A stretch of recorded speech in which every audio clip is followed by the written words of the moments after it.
light on. If I There we go. disappear, if I disappear for, never mind. Oh, you're fine. You're fine. So Hello, I said, everybody. Welcome to the ECBRO Discovery News Blogcast. We got some interesting things we're going to go over today. I think it's going to be fun. I think we're going to have fun with it as well. And we're going to do what we do best: talk Bigfoot and just be honest and express our honest opinions on everything we do talk about. Um, Fred, what was that you wanted to share real quick? I said if I disappear for a few minutes, I'm going to grab a bite to eat real quick. Oh no, okay, you're fine. What did you Um, say, Daniel? as far as what we're gonna do tonight? Oh, I thought I heard my name. No, I was just doing an introduction real quick and talking to Fred. Well, I'm talking to your woman and your buddy there, Glenn.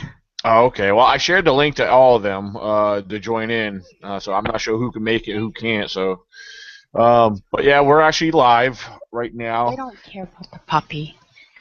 Tonight we're actually gonna be discussing some photos, give or take a few other things. I know Cheryl's familiar with them because what I did, I posted all the photos to her messenger. That way, they're easier for me to just go to one place to directly pull them up and screen share them. Do we need a YouTube share screen?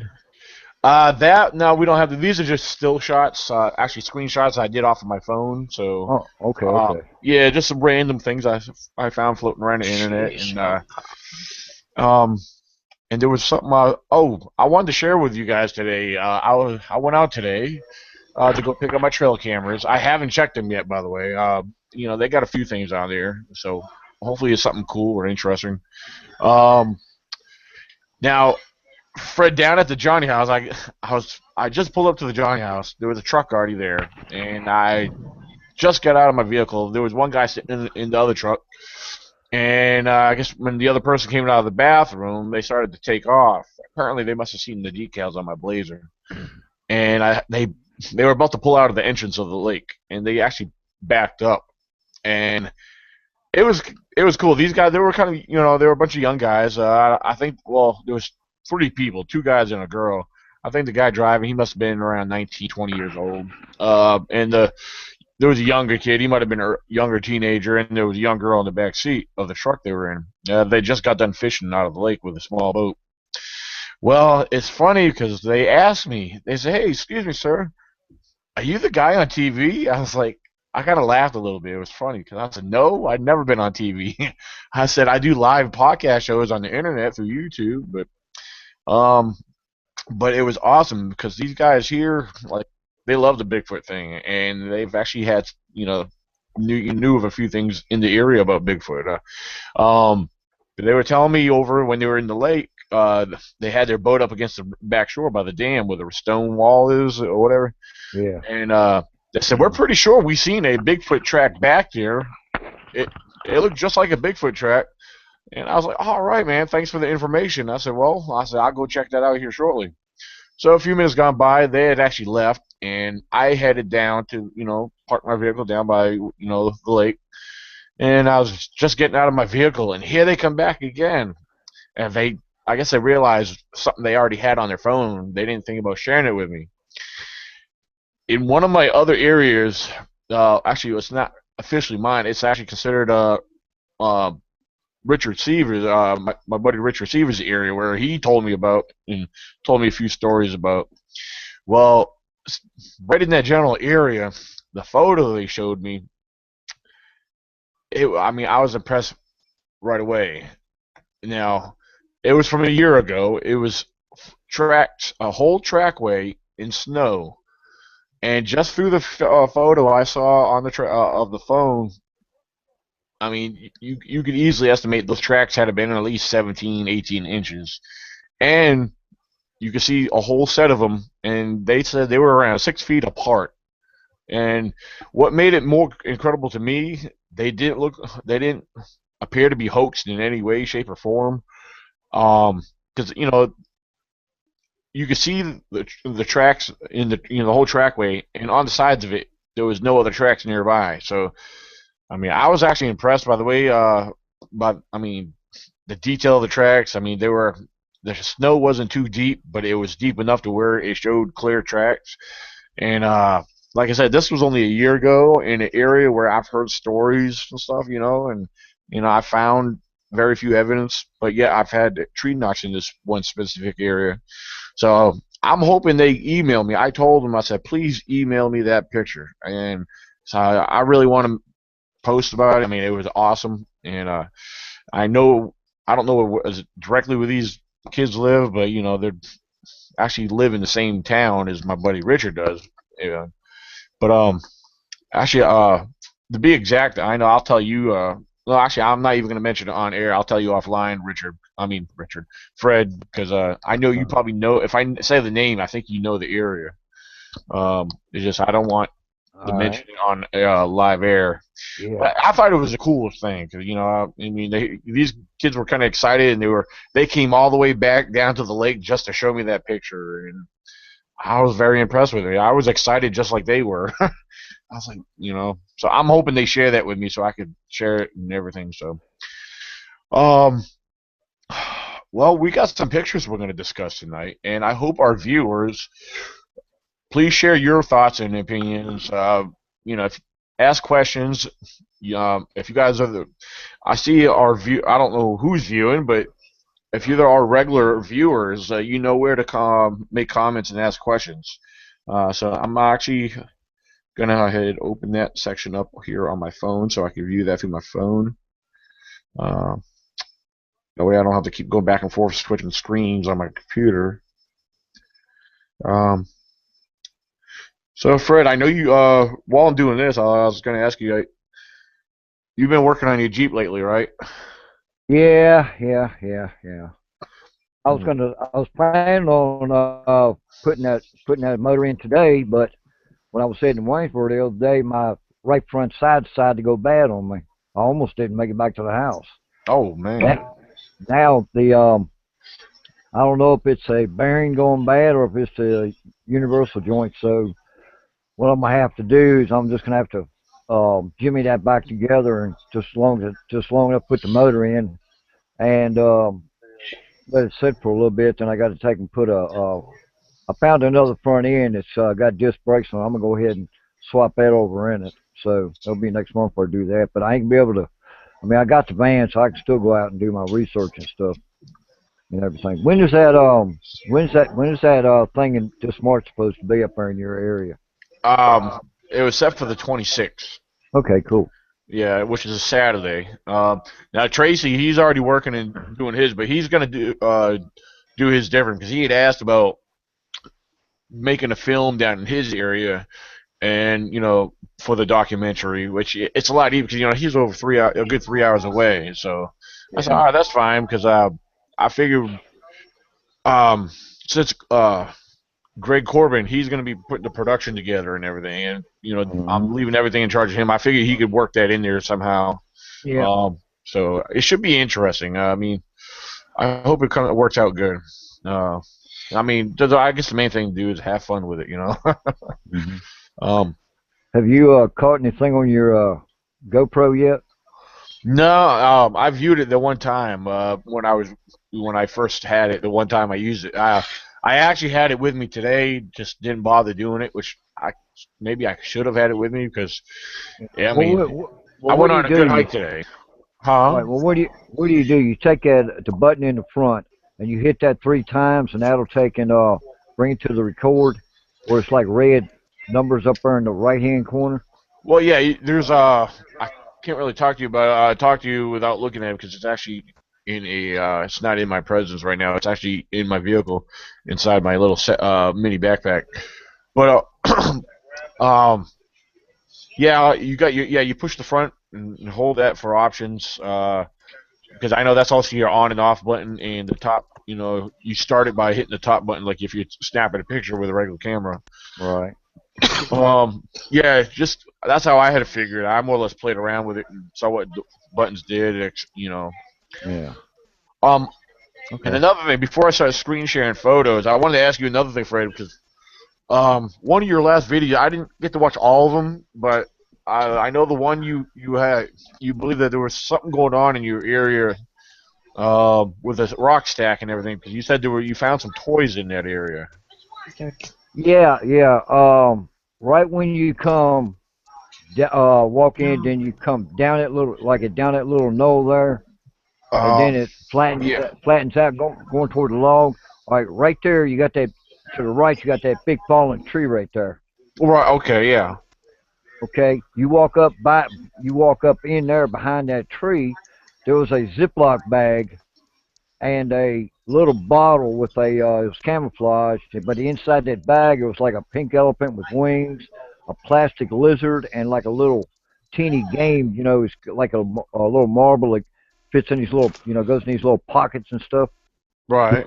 So what I did, I said, "Oh, okay," because it was still in the baggie. So I took them out of the baggie and I set them in 3 different spots in that area.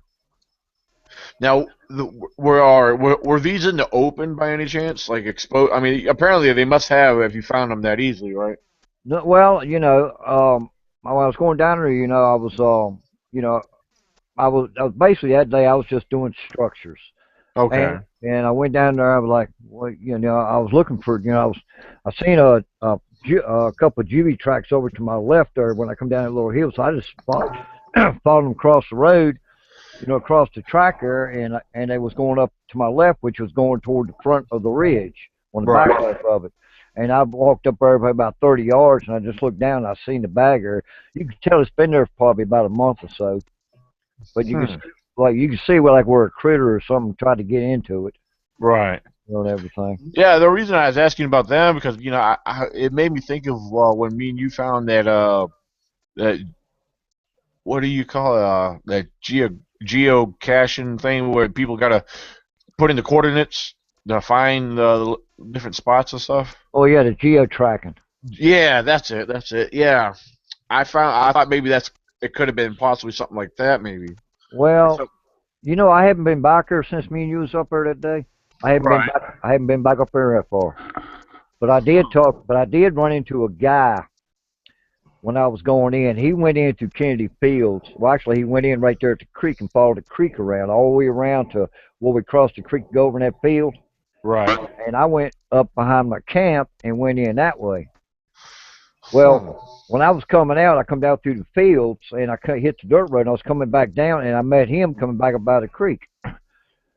He said, "What?" He says, "This yours?" I said, looked at the picture. Yeah, that's my rock. That's why I had put Valley Bigfoot on the rocks and set it there. Right. And he said he found a 5-inch track, a 7-inch track, and a 12-inch track. Huh. I said, and you remember on my first video, I said I found a 5, a 7, and a 12 up Right. behind the camp. Exact same footprint. So there's a small clan in there. It might be a baby, a brother, and maybe a day watcher. But all 3 of the hills were wide, so they were all males. Mm. And Interesting. that's what I'm because I'm thinking about going on up in there tomorrow and go up behind the camp and go further back up in there and then go down, then take a right and go up and down the bottom of that hollow and up the next one and make a big circle Hmm. and everything. All And right. I'm having the GoPro going when I try that too, so I might have some. I don't know. All right. This first photo I want to share with everybody. If any of his followers are watching, I'm sorry, but this is kind of exposing. I think a lot of people know this individual as a hoaxer, but I think it's pretty obvious. But here he is. Let me, I think that his face speaks for itself. Oh yeah, Rick Dyer's twin. So the Mr. Todd Standing. See how they did the layout of one of his images along how it matches up to his Yeah. face? Well, didn't his sister do that? I'm not sure. Because she runs like Todd Standing runs a production crew, production thing for the Bigfoot thing, and his sister is into production thing. She does makeup and everything. Oh, So really? yeah, yeah. So far as I know, if you look at it real carefully, everything matches. Well, exactly. The mouth, lips, the eye, oh, especially the eyes.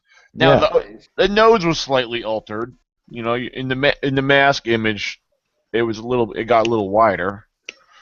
You know, but everything else is pretty much identical. Yeah, that's So definitely true. yeah. So yeah, Steve Peck said yeah, Todd's wife. Well, he said yeah, Todd's wife, not his sister. He said Oh, okay, okay. All right, I'll be back. yeah. All right. So yeah, this is Todd Standing, same gentleman who, for those who may not be familiar with him, there's a few that's not. Todd Standing was also aired on with Les Stroud of Survivor Man, Bigfoot. So Todd Standing was also shown or appeared on Finding Bigfoot on one of the episodes, and even the crew acknowledged that later on that he was they believe what they were investigating was a hoax to begin with. So, but yes, Mr. Todd Standing is a hoaxer, and here's one of the revelations of the hoax itself. Some hoaxes are not always so you know obvious, but this one here is one of those obvious hoaxes. So I'll stop sharing that for the time being. Um, let's see what else we got here. We got a lot of photos. I mean, I just randomly kind of went through to pick and play with. And hold on, give me a second here. Okay. So Cheryl, you got anything on the mind? Mm. Quiet. Oh, I'm just thinking. Oh, okay. Oh. Glenn, don't stop freaking blowing that smoke in my face.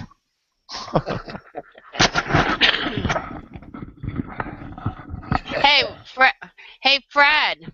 Hey, what? What do you think about them pulling out those stumps and putting them back in the ground? What do you think? Oh, It's she's asking. She's talking about the ones where the roots are up in the air. it's a territorial marking. Yeah. In other words, I took Daniel to my area. I showed him a massive X. The X, the tree turned upside down with the roots up. It's all domination. Big male. I got a big male in my area. He's 11 foot tall. I've only run into him twice, and that was up there at Milk Creek. Now Daniel and a buddy of his, they caught something. They was on one side of the reservoir, and I think they was at the front looking toward the back on the Yeah. yeah, and they seen something going up. They knew it wasn't a bear Oh yeah. because during certain times of the year, like coming into hunt season, in August they start running bear dogs, and everybody said, "Oh, you got a bear in your picture." No, when bear season, when they start running dogs, you ain't gonna see a bear. I don't care how bad it gets or how good it is. You ain't gonna see a bear. Period. And right now, if a bear smells you within 300 yards or further, he's gone at about 100 miles an hour in the other direction. So yeah. But that's what it mainly means. It just means it's a domination thing. In other words, it's testosterone for a male. Yeah. I'm not really sure if I actually seen this before or not. This is This is one of this the random ones I found online, just yeah going through. yeah. This one here is in Canada. Um, a log. I think it's a logging crew or maintenance crew for the National Forestry up there. Seen something, and where you see it, right there with the circle, Right. he had stepped out like he's standing there, and he took a step and he dropped down. He walked about 5 feet and come back. It was like a little ditch there, but that shot right there is when he come out of the ditch. He was over at that range. He guessed he was over 10 foot tall. Right. That was taken 2 years ago. Hmm. Yeah. Now. Yeah. Because I mean, even though they have a zoomed in side image here in the main picture, I mean, it's like, yeah. I mean, it does look a little thicker. If you could estimate from that distance and everything, but it's. Well, these guys says it was It was standing there looking at him or looking around or something or porging, and they seen he turned around. When he took a step, he went down and then come back up. But they said he was black. It was black and it was hairy. Hmm. At first, they thought it was a bear, but then they seen it started taking long strides, walking. You know. Hmm. Yeah, viewers, we definitely want your input too. We'd like to hear everybody's input. That's part of why we have the show. We'd like to hear from everybody because sometimes somebody that's viewing might know something more direct, something that we don't know, or share some missing details. Especially on the panel, I'm going to go across and get everybody's opinion. So yeah, we're going to make this fun tonight. So start off on looking from left to right on my panel. The first one here is Cheryl. Cheryl, what's your opinion on Of this? course, me. Yeah. Always first. Well, I don't really know. It just looks like to me that somebody's just walking.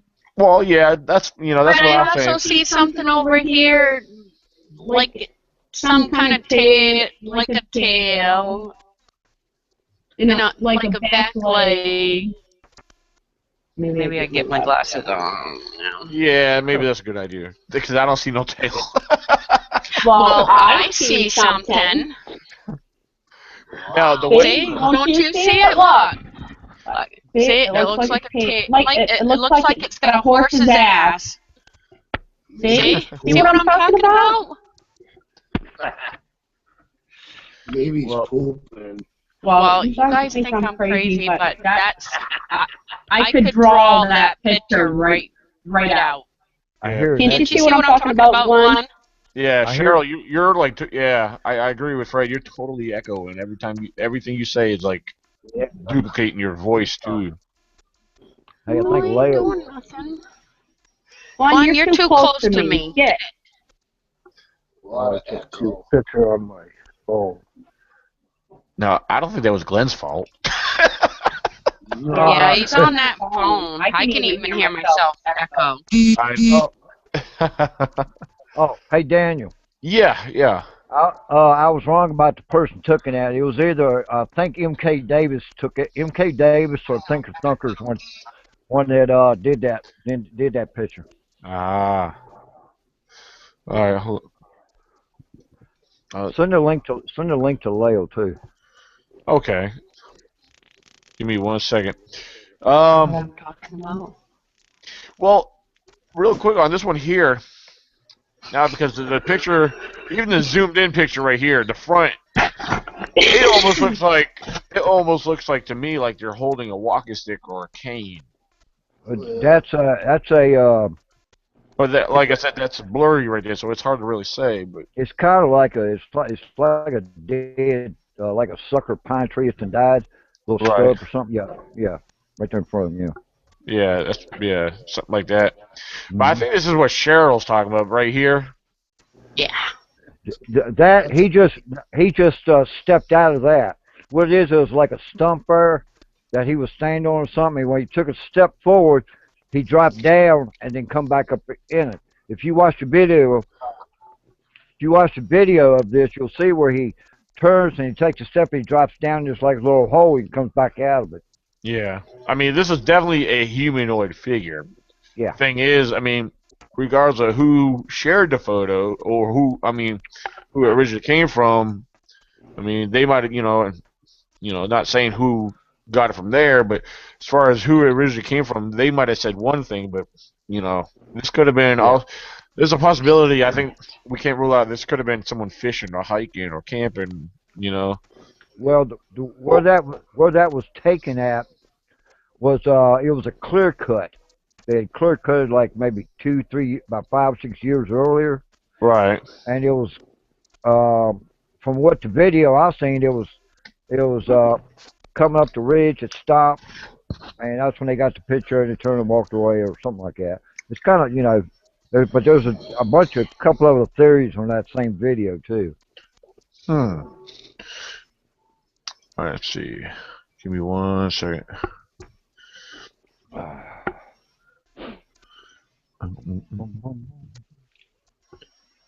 Let's see. Boy, this pheasant is good. What you got, venison? Pheasant. Oh, pheasant. Oh. Sounds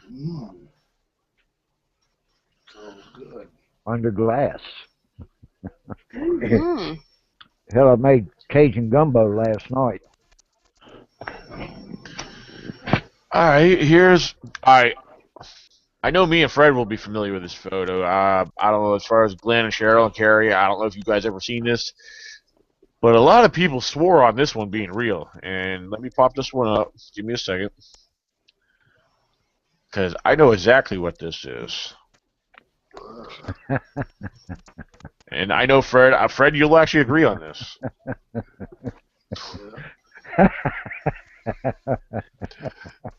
So, oops. Oh crap! I messed up. Hold on. What's so funny, Fred? Did you ever see the video that went along with that picture? No.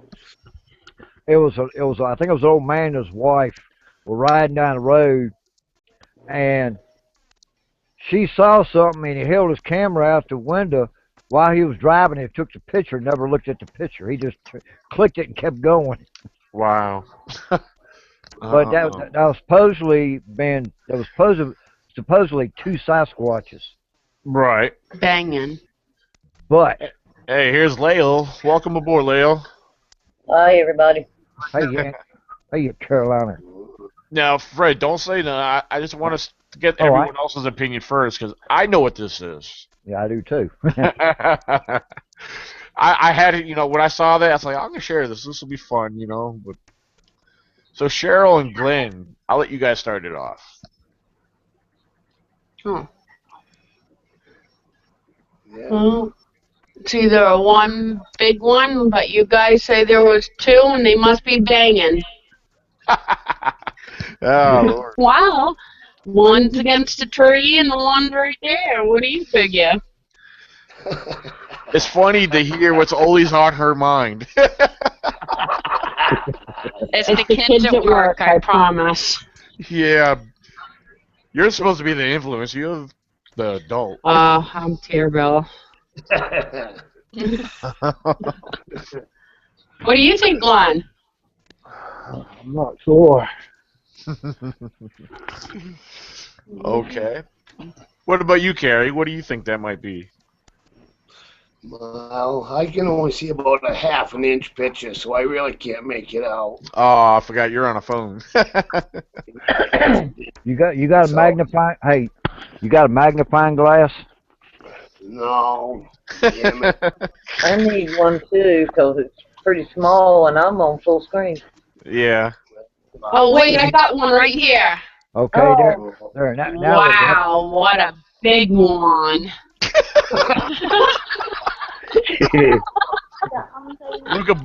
Look above the way, Cheryl. Oh, okay. Exactly.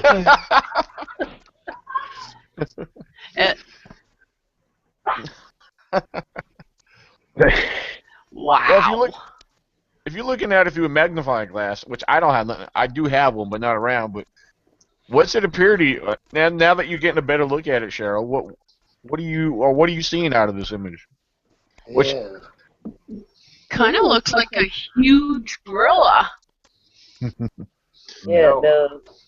Yeah. But Well, maybe it is. oh my god. Oh, what do you think, Lael? You never seen this before, Lael? Yes, it looks familiar, but if I have seen it, I've not seen it much or read anything that went with it. It was on Finding Bigfoot one time, Oh. a few years back. Oh, well, it's nothing then. You sure? Are you Well, I mean, absolutely if it was on Finding Bigfoot, that But it could be some bushes too. His bush. Some kind of type of bush. Oh. Not that bush. I can't say. My picture's really small too. Yeah. It looks like it could be, but then again, it may very well not. Well, Cheryl came the closest so far to what it might be.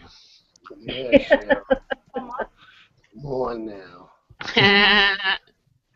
Oh yeah. I don't know on that one. I have no background information on that one. All right. Have you guys ever seen an uprooted tree All right. before? Thank you. Yeah. An uprooted tree with the root ball and the back side of it uprooted. Oh. Oh. Oh. Seen Oh. Oh. Ooh. Is that what it is? Now why didn't they stick that upside down? What? Why didn't they stick that back upside down for Dominic's? Well, it might have been a very big tree, but at the same time, this is also zoomed in, so this was more at a distance. But it must have just been an uprooted tree from the weather. So, but yeah, what you're looking at is part of the rear side of the undergrowth from the root balls uprooted. So it's basically a stump squatch, even though that's not the stump of the tree. right, exactly, with all the dirt, Okay, some grass hanging down. Yeah.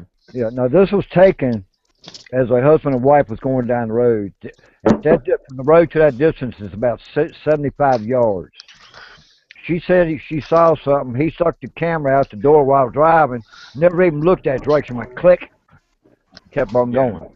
When they got home, they said they had a Sasquatch. Yeah. And this actually was taken from out of Pennsylvania as well. So. Yeah. Well, it could be an honest mistake. Oh yeah, I would say so. All right. All right, next. And just from one of our viewers, and I will apologize. The reason why these do appear small because these were screenshot from my phone, so that's why they may appear to be a little smaller. Because I was just going through real quick. You know, I wanted to. I thought of this idea about doing photos tonight and discussing them. So I do apologize to the viewers if they do appear to be small. So, all right, time to get into Pareidolia. Again, are you guys familiar with what Pareidolia is? Yeah.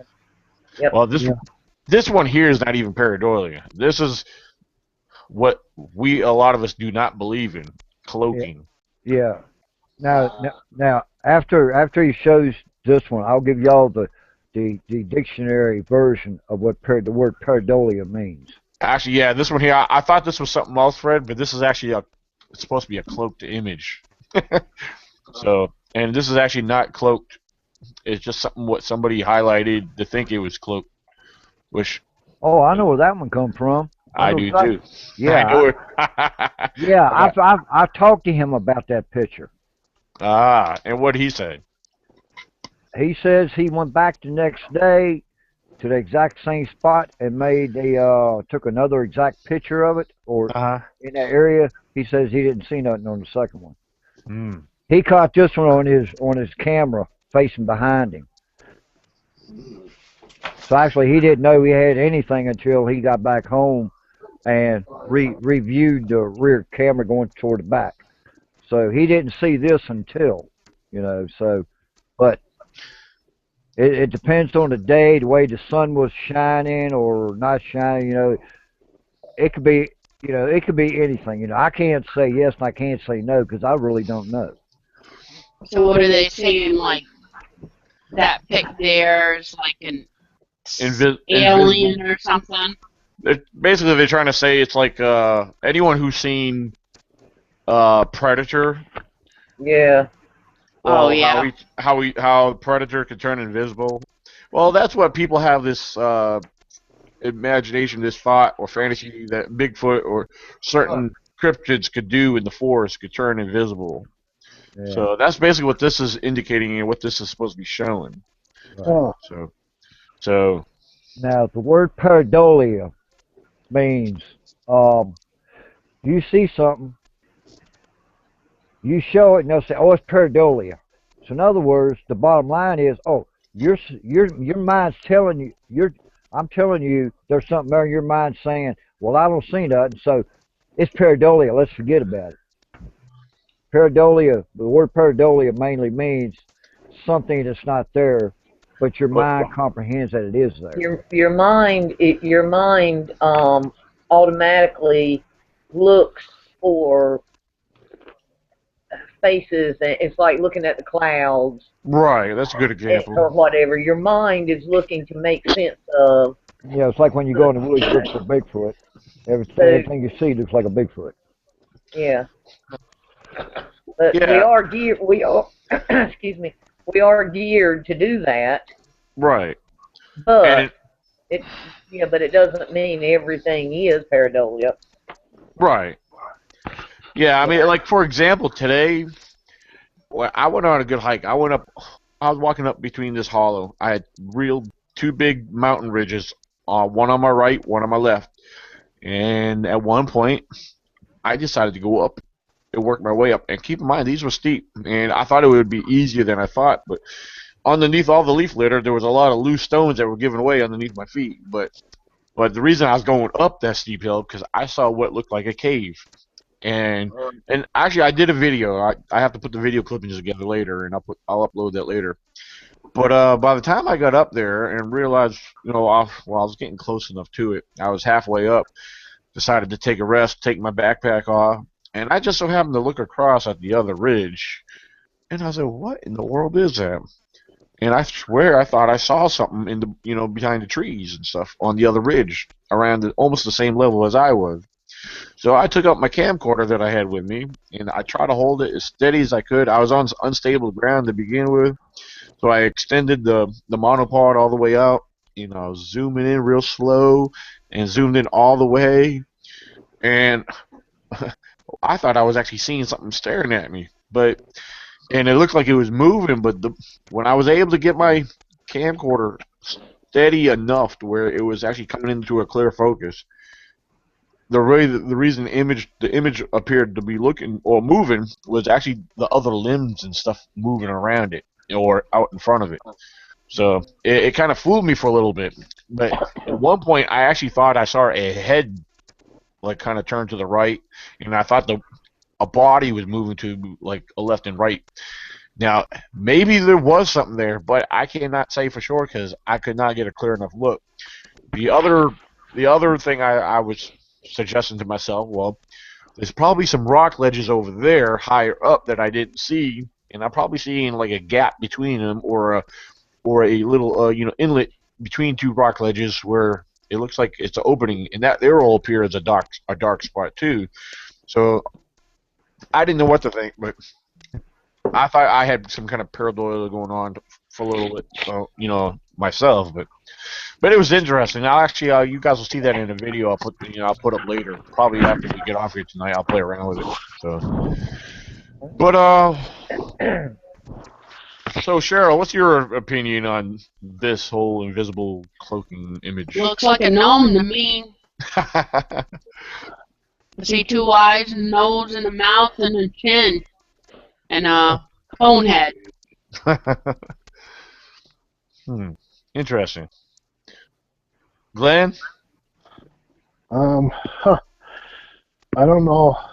Looks Can you like see? it There. I'll share. almost looks like something out of Star Trek. Yeah, that's a good one. Beam me up, Scotty. Right? Yeah. Or down. Jeez. It's funny that you said that because, well, he said, I like what he said. That was pretty good. Oh. I like the gnome. What about you, Carrie? Well, I snapshotted it and zoomed it up, but I still really can't make much of it. Yeah. Yeah, I don't really see much there. Yeah, well, because with the image on the right they have zoomed in here, it makes it a lot more blurry anyway. But the whole point of this here is they did an outline of what's supposed to be something there, but invisible.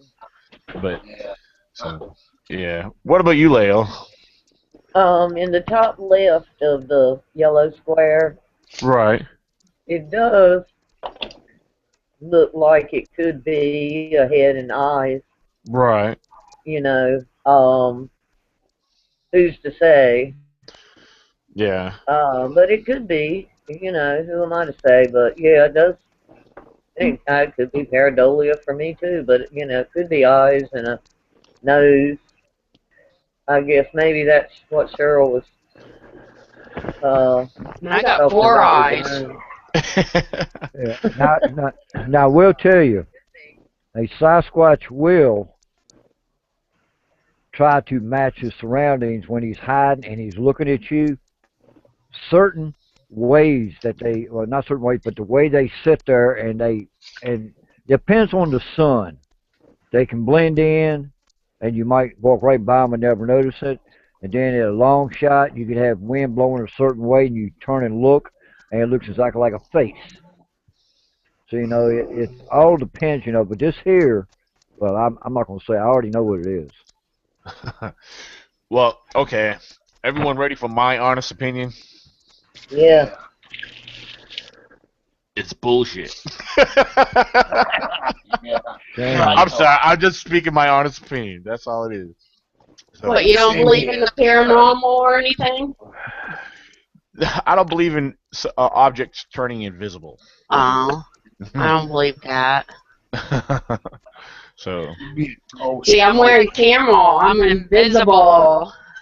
That's a different kind of cloaking. That's natural. That's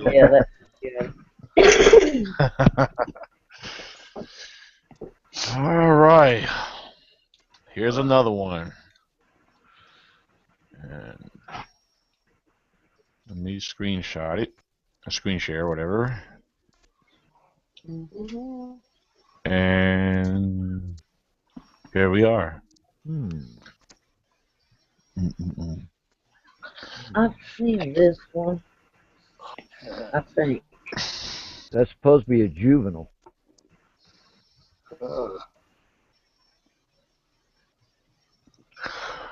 I remember that face. Yeah. Now, something like this here, and just looking at it clearly real quick, I mean, looking right at it, I'm not seeing nothing. But if you stare hard enough, you'll get something out of it. Well, if you go to the top, right in the center of the way the tree is going to the left, if you get almost to the top, it looks like a face right there.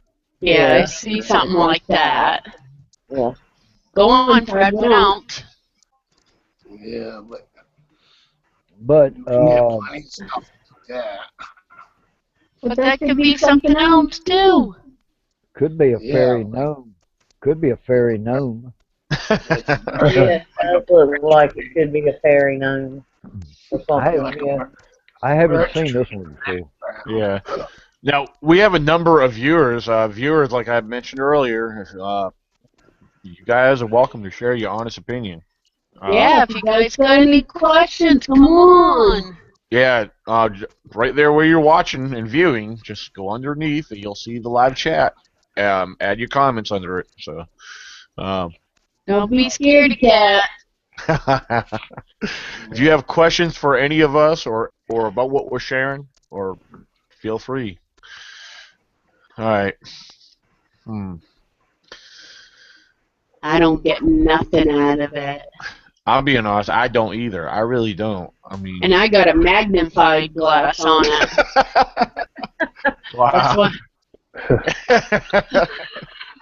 I mean, I'm being honest. I'm not trying to hate on who. I don't know. You know, I can't remember. I think I did look up who this came from, but I'm not really sure. But I'm just being honest. I mean, you see a head on the right side of the tree. Yeah. And it's a skinny tree, so where's the rest of the body? Right, that's what I'm saying. I think is he a zipper? I think this is Pareidolia. I mean, I have to agree on that because I see a face, but I don't see no body. There seems to be limbs. Wait a minute. Brush or limbs or whatever, but is there enough of it that it's standing behind all that? I don't know. Wait a minute. I see a dog leg, a dog ankle. I see a chicken arm. Yes. Okay. What? Over behind the tree on the lower half, you see a dog leg, a chicken That's wing. It's a dog chicken man. Damn, gone. The dreaded dog chicken man. Yeah, there you go. That's it. See, hold on. I might be able to tell you where this came from. Or no, maybe not. I've never seen that one before. I've seen it, but I don't remember any of the history on it. Yeah. And I've not seen it that many times, but I think I have seen it. That face is looking hard as familiar. Kind of looks like a turkey based stuff. I don't want to diss anybody either, because who knows? I'm trying to see if I can find it where I was looking at random photos. See if I could pull up. If I click on it, it'll. Give me a second. I wish we had the picture, and then the regular picture, and then the picture with the yellow, with the black and white. Have the regular in color, and then the black and white beside it. I think I'm getting closer to it because I'm going. Yeah, everywhere I'm looking right now is where I found all the other ones, so it should be under where I'm looking now. It ain't nothing, Hannah. It ain't nothing. Yeah. What do you guys think? What do you guys think of that picture? No. Look at it closely. See? What do you think? It looks like a lady with long hair with an ugly face. What about you, Katrina? Circle over there. Okay, Hannah. What do you think? Come a little closer. All right. What do you see? I don't know. That ain't no Bigfoot. That's a person. That's an ugly lady. That is from a girl. That's a Whatever that word.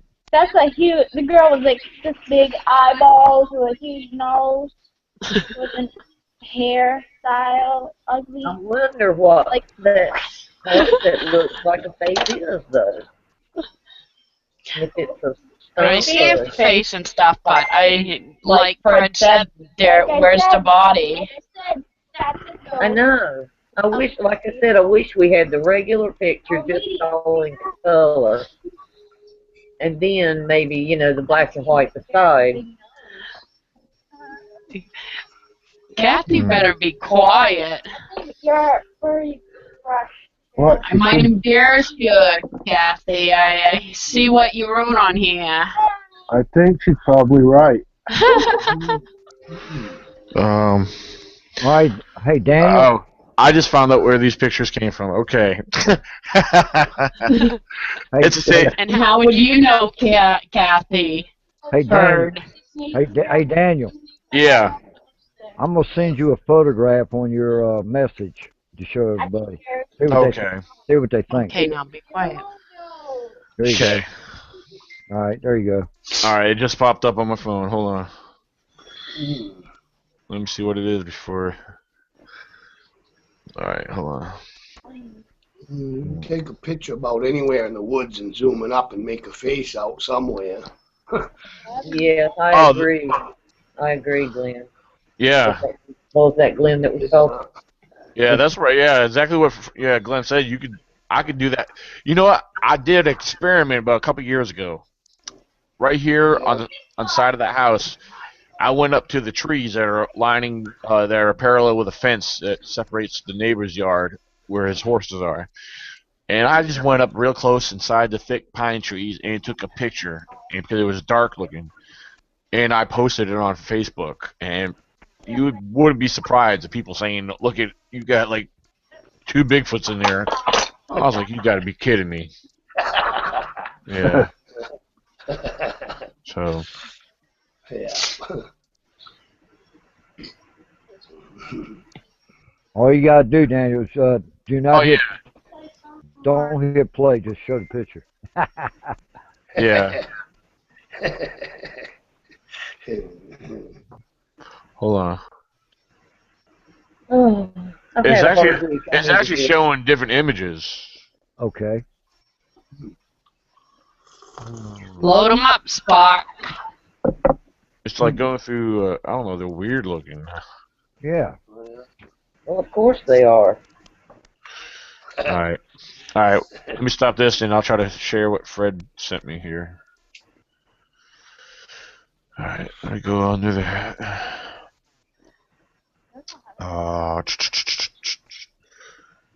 Where is my... How many windows do you have open? Or how many pages do you have open now, Daniel? Well, I mean, I got the YouTube page, I got my Facebook page, and then I got 4 different messenger page chats open. I'm about to have 5 messenger chats open here. I'm gonna see the game No, you're out not. the window. Apart.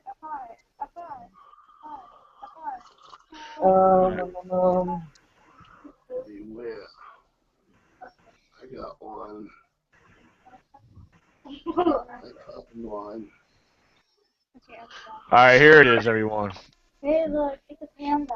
What the hell? Oh, Now that's somebody in a suit. You can tell. I think I've seen that one too. Yeah. Oh, I was trying to close that little box. It's not on. Yeah, I was too. But y'all look at these pictures here. These are supposed to be images. Huh. No, they're pretty good. Here, I'll make... Somebody's I'll try and make it... black Labrador. What the hell? Now these are superimposed images. Hmm. That looks like my sister. It looks like my dog. It looked I like know, Barney. it does It looked like look like Barney Barney. the dinosaur. Look like my poodle. Now that one had some. Yeah, it did, didn't it? Yeah. Some of these you can't make nothing out of. Some of them. Are they gonna go back around again? I don't know. It's still going through. It's got like 3 minutes. Well, a minute and a half. 3:28. Huh. All these pictures are superimposed images of something. I don't know. Like that right there is a close-up of a swamp. Oh God, that's like some devil child or something. Hey, Fred. This Uh-huh. where did this come from? One of the viewers are asking. This is from Dr. Squatch, isn't it? He's asking. It come off YouTube. All you gotta do is go in there and push pictures of Bigfoot. 2015. Hold on. Let me go see. I might be able to tell the viewers where this is. Hold on. It really doesn't say who it's from. It just says Bigfoot pictures 2015. Yeah. But I went under my YouTube channel. Yeah. Let me go through my phone and see if I can pop it up. That's the couple that's standing in front of the barn with the pitchfork in the paint. Yes, Pokey, this is from Dr. Squatch. Yeah, his title on YouTube is #1 Bigfoot Researcher, Dr. Squatch. So, yeah, that explains a lot, because Dr. Squatch is a bullshit hoaxer. Yeah, because I've heard a lot of stuff about him, and I've seen other stuff from him exposed. And there's a few that have been interesting, but they don't last long enough to critique them really well. But then a lot of it is blob. It is going through them kind of fast, but... so yeah, this is the Dr. Squatch. Bunny That one rabbit. on the hands and knees. What'd you say, bunny rabbit? Because that last picture was a bunny rabbit. Oh, maybe I missed it. I wasn't looking. It looked like a funky shaped squatch on its Bigfoot. hands and knees. Bigfoot evidence infrared. Yeah, I don't think so. Yes, Steve Peck said, looks like some modern art display. Yeah, a lot of it did. Hold on, I got something else playing here. Infrared. Infrared. I got audio on my end. I know you guys can't hear the audio, can you? No. Personal enduring eternity. Get a free consultation. Alright. I got all these windows popping up. I don't know what the heck's going on. Don't you have an ad blocker or something? No. It's interdimensional Bigfoots.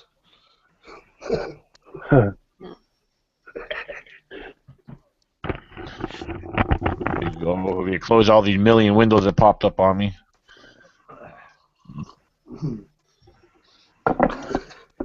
I need to try to download some kind of screen ad blocker or something. All right. Let me go under. Let me see what.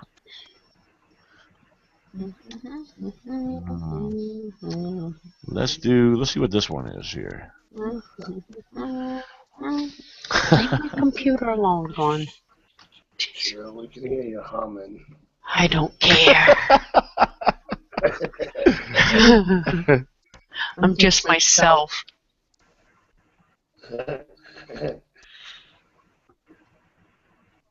All right, let's see what we got here. What was that? Looks like a stump Yeah. or a rock with like moss grown on it. It looks like a blurry, enlarged picture of a rat. I can see the rat image though, You see what? but I think it's like or either a hill or something. Like, you know, going down or something. Or Yeah. a rock with moss on it or something.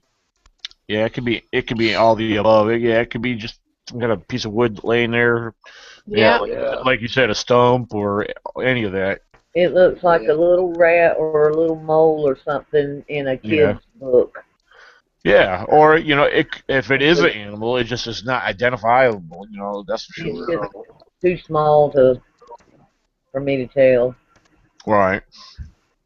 So, where did Fred went off and disappeared?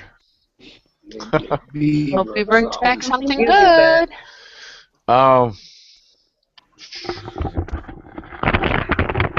Let's see. Oh, there he is. There Hey, he Fred, is. this is our next one we're showing right here. Huh.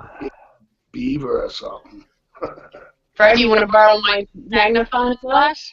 No, what I'm looking at here to me appears it could be a groundhog, it could be a coyote, it could be my brother Ted, my brother Ted. No, but this picture here is supposedly supposed to be a juvenile Sasquatch squatting down behind the tree watching. Huh. Well, But it could be. Who knows? I mean, yeah, like you said, it's supposed to be, and that's supposed to be from the one who took this image. yeah, It's because what he's claiming it to be. but I mean, all I see is just a brown spot. Yeah. That's all I see. And at that distance right there, she's probably about 60 yards away from it. I mean, I got a picture of a juvenile about 100 yards away, and I tried to clear it and color it, and all you can see is just a black face, and that's it. It looks like something grayish brown, but it's got a black blob. So Yeah.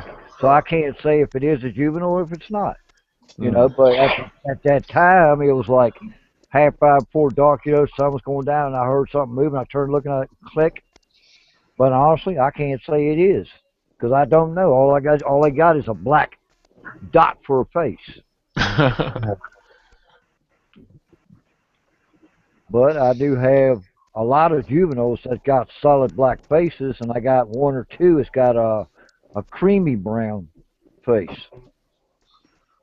But majority of them are black. I know I had 4 black ones this year following me. All right, here's the next one. Ooh. Oh, now that is undeniable. Daniel, that is your brother hiding in the bushes. Wish he heard that.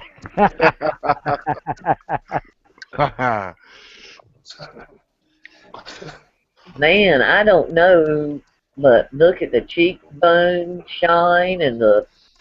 It's got nicer lips than I do. Yeah, it looks like Andre the Giant smiling. Yeah, that's what I was thinking. yeah. Hey, Scott, is that from CP down in Tennessee? Do what now? Is that from CP down in Tennessee? CP? Yeah. He was SC? the, You he mean was S? the, he was the first one I interviewed on my podcast. You're talking about SC. No, yeah. All these blurry images came from him. Oh, that's not good. All these bullshit photos came from him. Well, actually, Yeah, why I shared them. 90% of these photos are coming from behind him. And there's one strip of a trail that he walks, and he had Les Stroud on that same trail when Les said, "Do you hear that?" And Scott said, "Welcome to the club." That's the same trail that Scott takes in and out of there from the parking lot back to his research area, and he got that.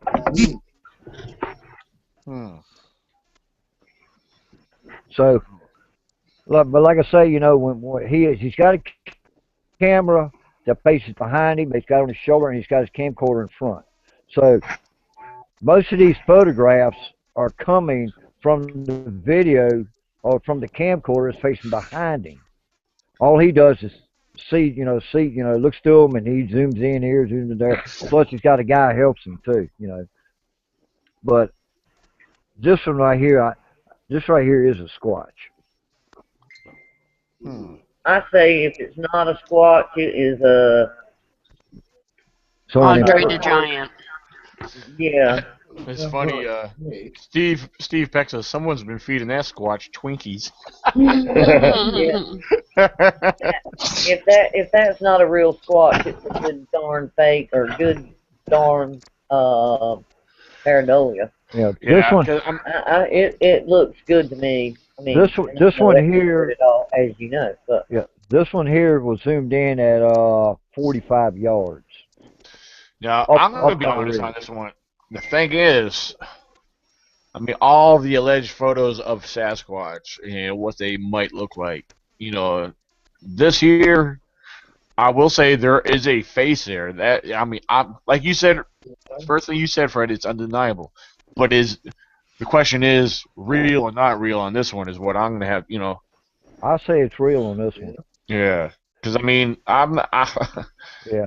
But you I can't say real. Yeah, I can't say either way. I'm gonna say undecided to be on a safe side because the thing is, I can see the nose, I can see your eye, cheekbones, and the lip stuff looks like it's smiling.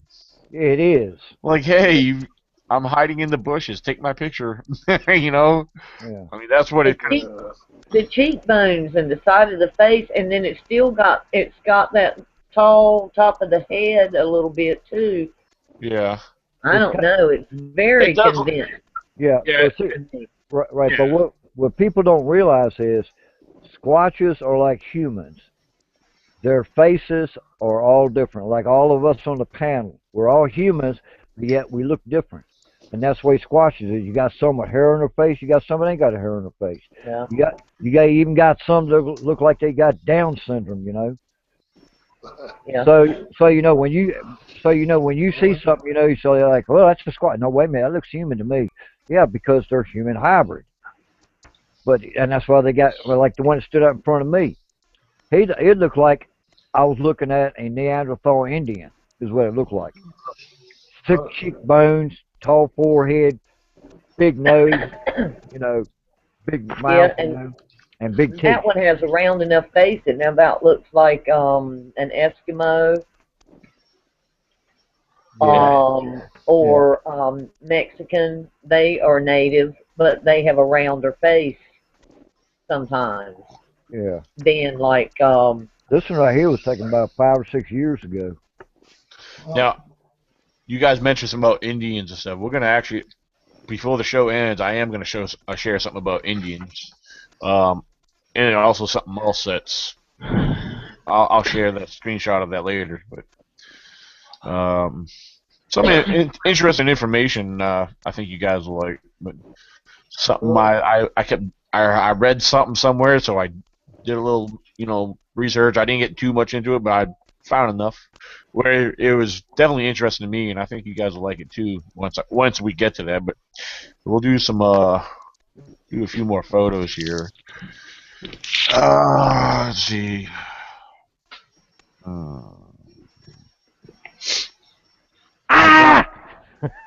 What was that? I was getting ready to do that, Fred. Damn it, you beat me to it. God bless you. Huh? I said, God bless you. Oh, that's right. It was her. You're welcome. Oh, I can't wait to meet you in person. You'll see. You'll see. Okay. Now this one here is supposed to be it's a right eye, no, a left eye, and a nose, and a thick eyebrow, and a head. That's in the bushes. Okay, right in the right across from where the arrow is, right at the arrow. All right, the right arrow. Go up about, just go up a smidgen and go toward the left, and you'll see the nose. Yeah. Now go to the left. A little more. Right. No, down. Okay, Move your mouse down, Daniel. I see 2 eyes and a nose, or something that is light colored that would be where the nose would be. I know what this is. I knew exactly what Daniel just did. I know exactly what it is. What is it, Fred? Let me guess. Look over in the bushes while they're camping. Look over in the left-hand corner. You see a blue cap. Yeah. You see 2 black eyeballs, and then look from 1 o'clock to 5 o'clock. Right down below, you see an ear. You see an eyeball. Then you see a sniffer of a dog. Then you see another eye. It's a dog man. Aha. Now, you know one thing? I did an analysis of this video where he tried to do it. What he tried to do, look at the nose flare and everything. Which is this supposedly is supposed to be the nose. Yeah. That's supposed to be the nose? He moved it back and forth and made it look like it was inhaling and exhaling. Right. But you know what this is? Actually, after I did, this is actually part of a leaf right here. This is the part that was flaring up and down. It was a leaf moving, causing it looked like a nose was flaring. Oh. See, just looking at it, I would have took that for forehead. What, down here? Yeah. Now, this here, according to the gentleman who did this, here's supposed to be the upper eyebrow ridges right up here. And somewhere in this vicinity is supposed to be a ear. No, that's a cryptid right there. That's a cryptid. This is one. A pillow in that top corner. What now? Huh? Looks like a pillow in the top left corner. No, it's a cryptid. Well, he calls this a dog man directly. Yeah. I mean, he's got something standing less than 3 or 4 feet behind him. And he went back and he showed the exact spot it was standing in. And you could see where the leaves were crunched. You could see where twigs were broken and the trail. He never knew it was there. He didn't know it until he got home. It was taken by the rear camera. So he thinks it's a dog man. Well, I'll put it this way: he wouldn't go back in that area unless he took his gun with him, and he admitted it. He said it scared the crap out of him. He said when he went in the next day, he felt the same thing. he said he backed out of there and did not unload his gun till he was in the car with his wife and halfway home before he unloaded the gun and put it up. He was so scared. That's what he said. Now, Steve Peck, his comment is there is no Dogman. Dogman is a squatch that looks like a baboon, or basically he's saying a misidentified squatch. Okay, now he's talking about the creature of 7 shoots, the one that's holding that dog. It's supposed to be a squatch, but it's got like a baboon face.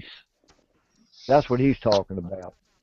But isn't the Dogman supposed to be within the 4? The Dogmen are supposed to be the creatures that like babysit the female squatches, babies and stuff like that. Supposedly, but aren't they supposed to be like they're like there's squatches with hair on their face, squatches without hair on their face, then like squatches with snouts.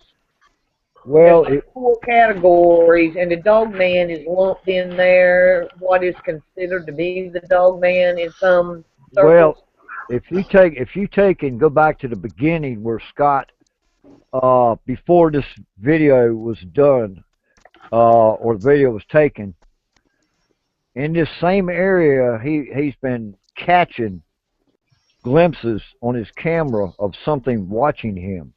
And it shows, one section, it shows ears. Yeah. Over, and just because his son, because I talked to his, well, I'll put it this way. When I talked to him, the very first time I ever talked to him, I asked him about these. And he said this was in his area that he researches. Because he said after he had that encounter, he's been researching this area for over 10 years. And he's been researching squatches in there. I mean, he's got hair samples there because he shows the trees that he puts the tape on backwards and all this crap in the bait area and stuff. Yeah. And he said once he started having these encounters with this creature, he says he can't go back to the area no more because there ain't no more squatches in there. Something done scared the squatches out of there. Now, me, I think they might have migrated. All right. Well, before I actually state my opinion on this, I was going to read one of our viewers by the name Pokey. Yeah, that's his YouTube username. Pokey says maybe there's 2 things in the image mistaken for one, and he said maybe one's brown, one's black. Could be. Good observation, Pokey. Yeah, could be. Yeah, because now the gentleman where this video came from, it's supposed to be one object here, according to him. All right, there's one object up. Actually, there's 2, because you got the supposedly Dogman there. Then you got that little cryptid up in the left corner. Where are you gonna find something with the blue cap? Yeah. Thing is, this photo is very inconclusive.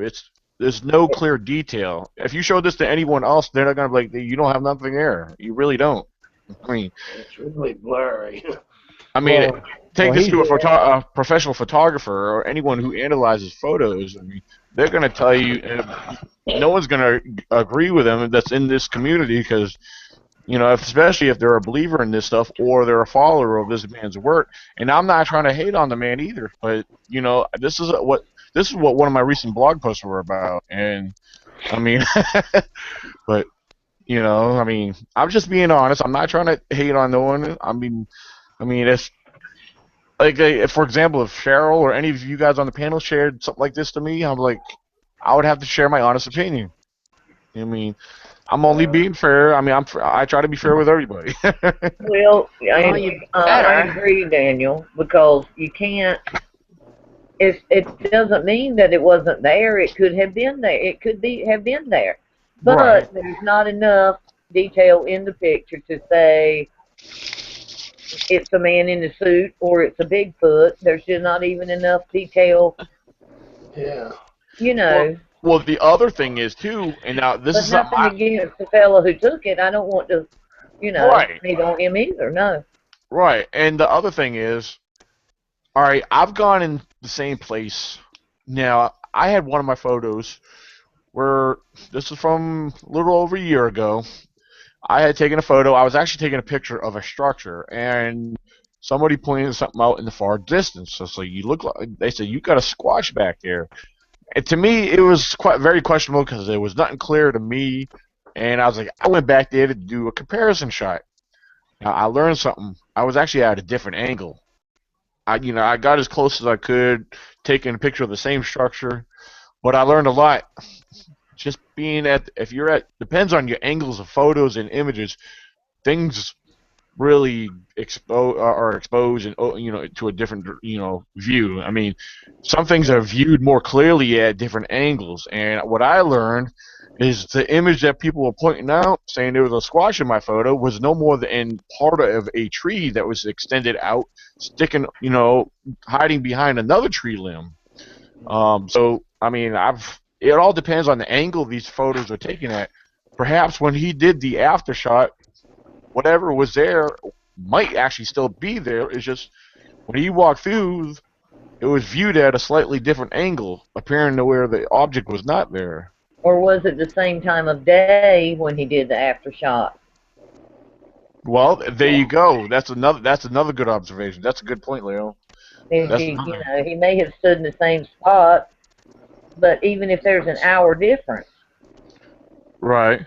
Because, I've got a pool in the yard, and I've got like a 3-hour window that it's in full sun, and I can lay on a float in the pool and watch the sky and the trees and the shadow coming across the pool, and it doesn't take 20 minutes. And it's a whole different, the sun's moved enough that everything is different,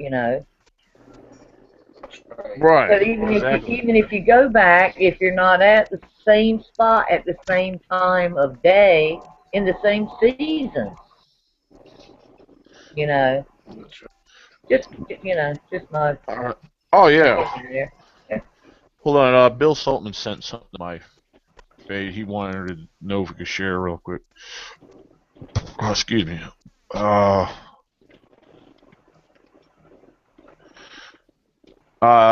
Actually, you didn't send it yet. Yeah, go ahead and send it, Bill. I'll take a look at it here. All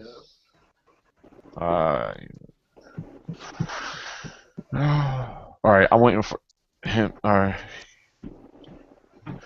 So I'm waiting on All right, yeah. Go ahead, share. I'll get back to you here in a little bit, Bill. As soon as I see it.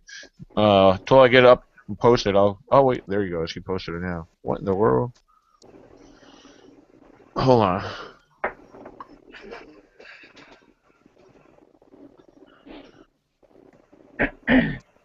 All right, Bill. What is that supposed to be? I see a truck. Oh, now he's posting different images.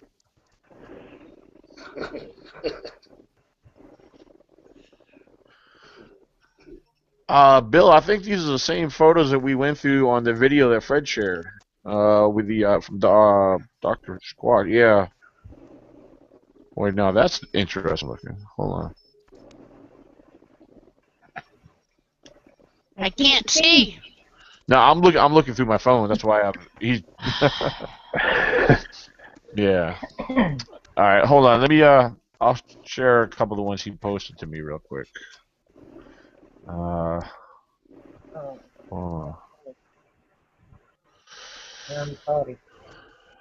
Where to go?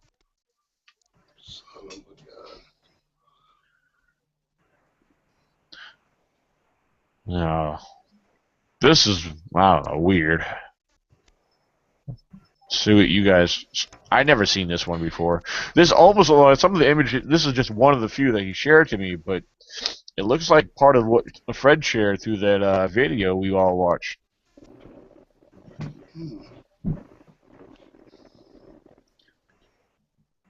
I don't know. What do you guys think about this one? That's supposed to be zoomed in. Oh, I've seen this one before. Well, I see. It's not a picture like, like on a cliff or a mountain or something, like with ledges or something. You know what I'm talking about? That could be very possible. What I'm looking at, what I see is a Neanderthal. but the nose is crooked. I see the brow line, the Yeah, I see what you. eyeball, but the nose is crooked. Well, he could have broke it. Now, there's, as far as I'm concerned, there's like weird, distorted pareidolia around it here. Because I mean, this looks I like. agree too. There's a face in the top We got a catfish right left here. corner. Well, it just looks to me like side of a mountain, like how mountain goats will go up or something like that. Whatever. But this whole image right here. Yeah, I know what you're talking about. Those straight cliffs that the mountain goats go up, Cheryl. Oh yeah. Yeah, Well, I know what you're talking about. It does. It could be that with clouds. Yeah. But this does look like a face, like a pouty kid that didn't get his way or something, you know. Yeah. Another thing I could see, it'd be like walking down through a trail and just turn your camera while you're walking and go click, click, click, click, and you're not even looking. You just turn the camera and taking pictures. They're blurry. Yeah, it has that like you're walking type thing, you know, like you turn your camera sideways. You know, you're still looking down the trail. Click, click. I don't see anything in it but pareidolia. I can pick out a few faces and things, but I don't think they are anything. See, you got a bottom of a cat's mouth. You can see its nose, mouth. No, that's a wild boar. A wild boar. That white face right in the middle looks like that big shaggy dog that was like on the Never Ending Story. Oh, I love that movie. Yeah, see right kind of in the middle, that white dog-looking face with kind of got a little gray. What's his name? I can't remember. I see a face. I see a horse at the bottom. I see a face in the top left. I see a moving picture. That can't be Cookie Monster. I'd say it's like you talking about in the middle? Oscar the Grouch and his tin can. Well, all right. You see a thick brow line. You got the eye.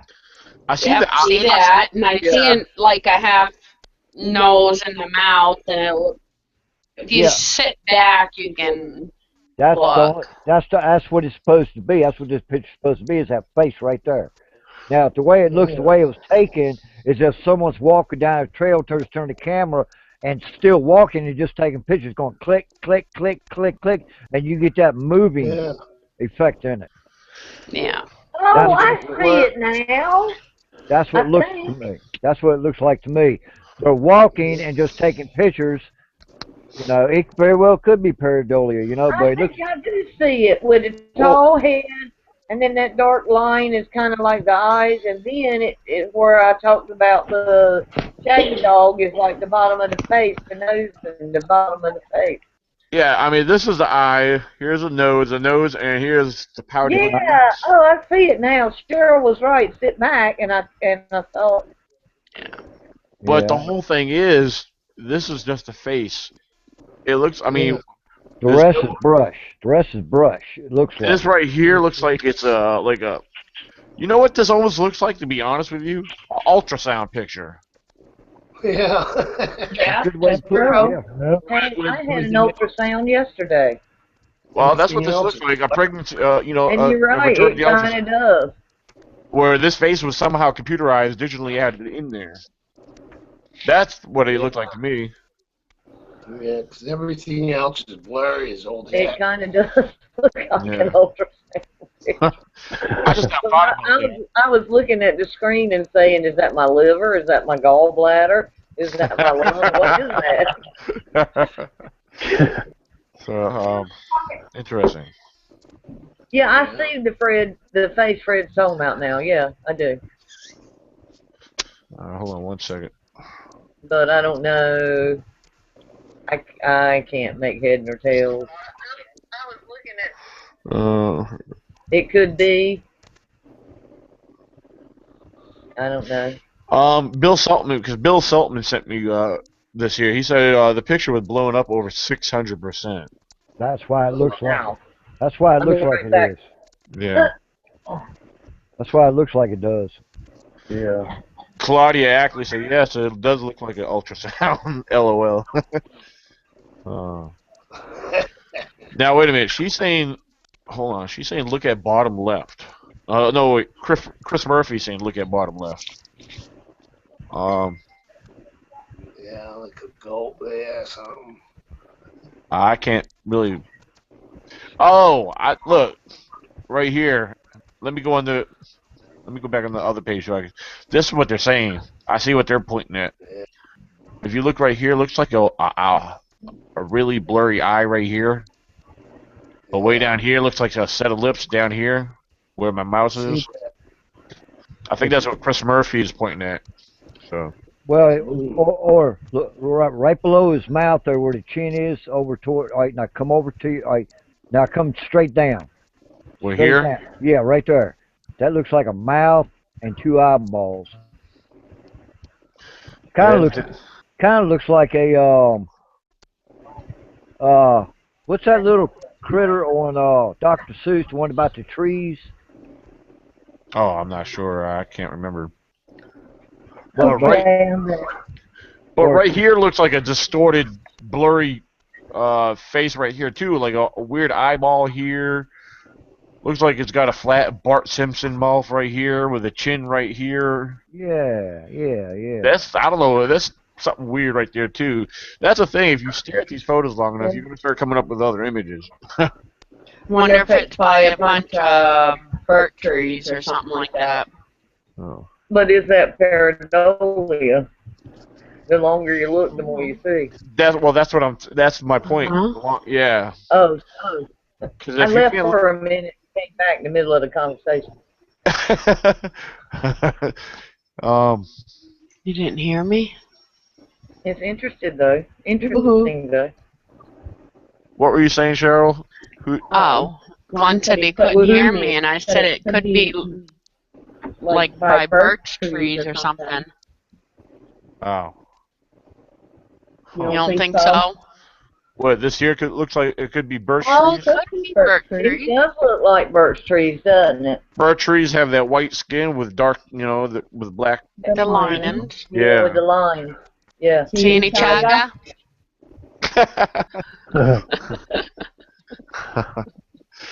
Well, that was definitely interesting.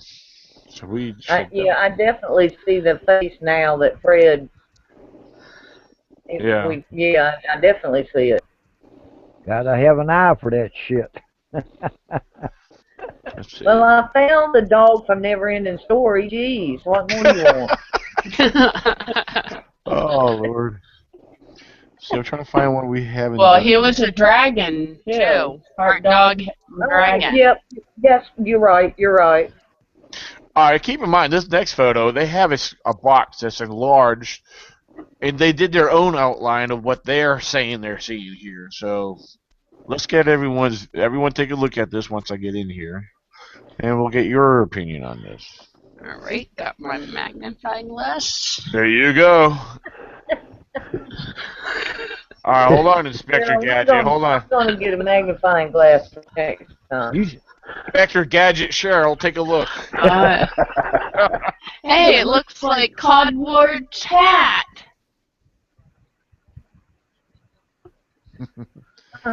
Or what's that movie? Oh, Blubber. That looks like Blubber. Blubber. Hey, thank you, Claudia Ackley. That was pretty cool of you. Claudia Ackley says, Fred, Daniel, you guys have them all around you. I have learned so much from you. Pretty cool. Cool. That is it's supposedly a Squatch peeping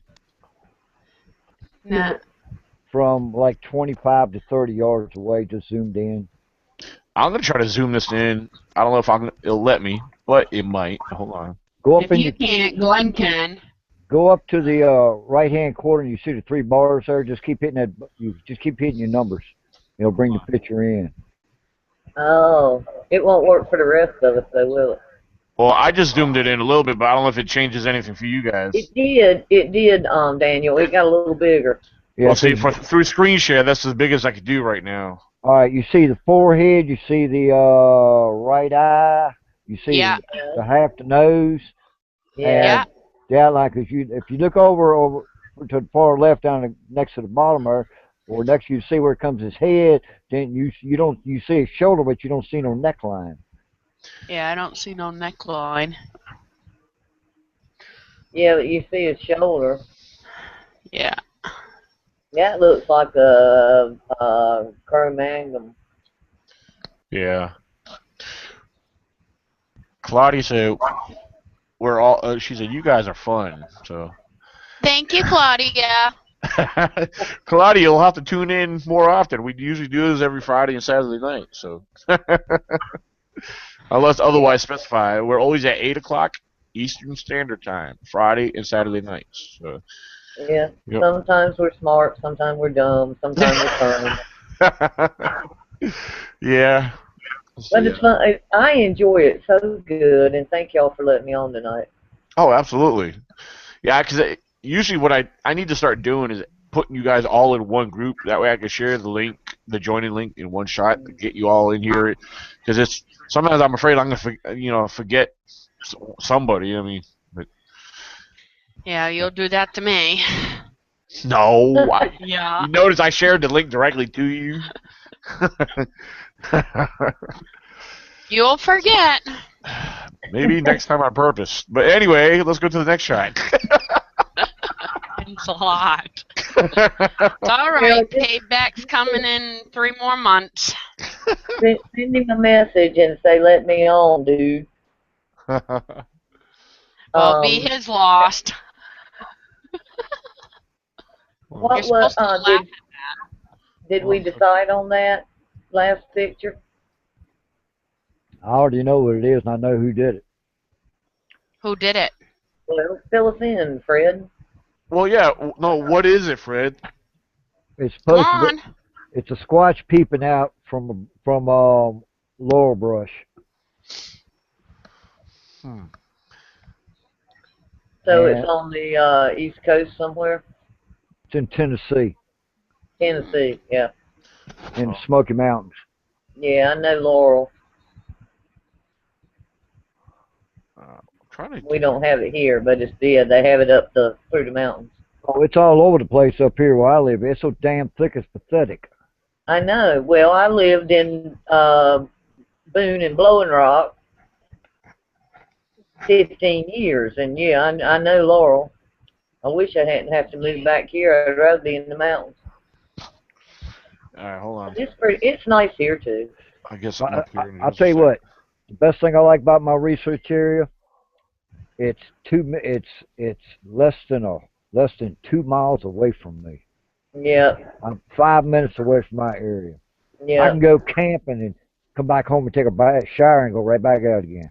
Yeah. That is nice. You run out, stay an hour or two, run back home, go back out if you want. Yeah. But believe it or not, I mean, my area is right next to a camping resort called Shenandoah Acres. Uh-huh.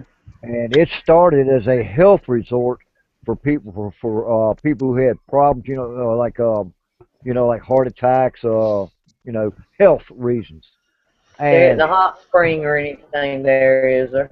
Well, actually, it's a natural spring that back in the 30s, this man said, Yep. I can take this spring here and make some money working with the Yep. hospital and for patients. And after so many years, his sons got a hold of it, and they turned it into a camping resort. So you got a natural spring lake, Yeah. and you got a campground, which meets right up against the national forest. Yep. Because So there you go. and then you got people living like right on the other side of the resort, and then their property meets up right up national forest. I talk to people up there all the time, and they tell me they see stuff, they hear stuff. Uh-huh. One lady's got a picture. She walked around the corner of her butt. Now, the hell is that? That's a baboon. That looks like the Grim Reaper.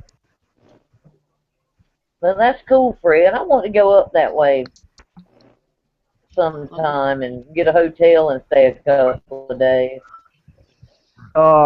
If you get on Google Maps and punch in Stewart Strath, Virginia, and then slash it by Shenandoah Acres, it'll show you exactly what that place looks like.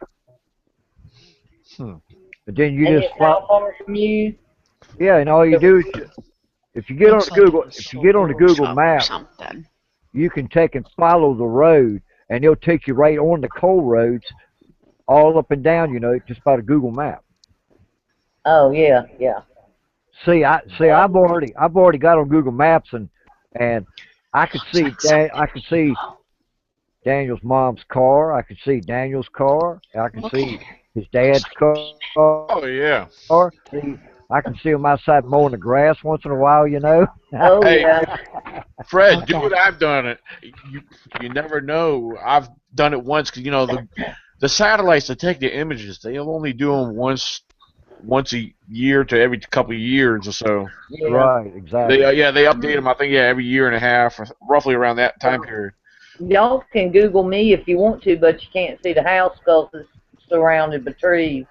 But you can see the water and the pier and the roads around and whatever. Yeah. I've already seen that, Leo. I've even went down to ground level and seen the house from ground level.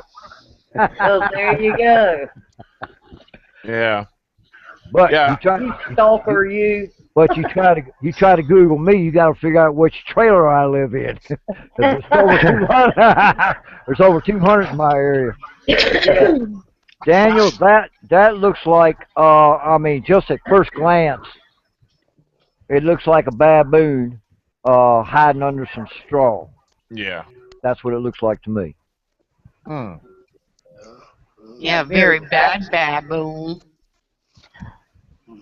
I can't even. I don't even know on that one. Do we know any history on it or details? I only know where it came from. I don't know nothing about what it's supposed to be. Yeah. I don't know if I had to stare at it long enough and see a face out of it. I don't know. It looks like Shanae's sister. Yeah, it looks like Yeah. looks almost I love like Shanae. I know. looks Them damn almost Wayans brothers are so good. I swear they are. It looks evil to me. It does to me too. looks like something been photoshopped out of Ghost Recon. That's what I just told you. How Copycat. How can I hear you? I got earplugs in. Yeah, that's why you always wear your earplugs. Hey, Steve Peck said something similar to what I was going to say, but I was going to say it a little different. But when you guys are talking about Google Earth and you talking about you would have to find out which trailer you live in, Fred. Uh-huh. Steve said, look for the Jeep with the hood up, and that's Fred. That's what I said.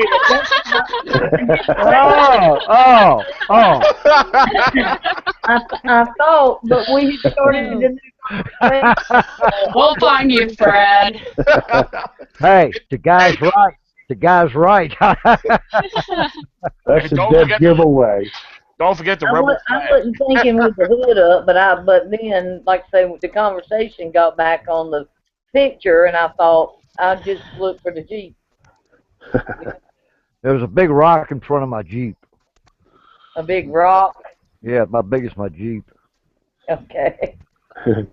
But yeah, the guy's right, man. Because back in the summertime, because I was working on my motor all the time during the summertime, and I kept my hood up. Yeah. All right, so this was a weird picture. Let's see what else we got here. I don't. Come on, Yeah. find something good, Daniel. Okay. That one was a little funky. Yeah. A little too scary or something. I'm not sure what this is. Let me click on this, see what this is supposed to be. I can't. Oh, yeah. Here we go. Here's a fake Bigfoot for everyone to look at.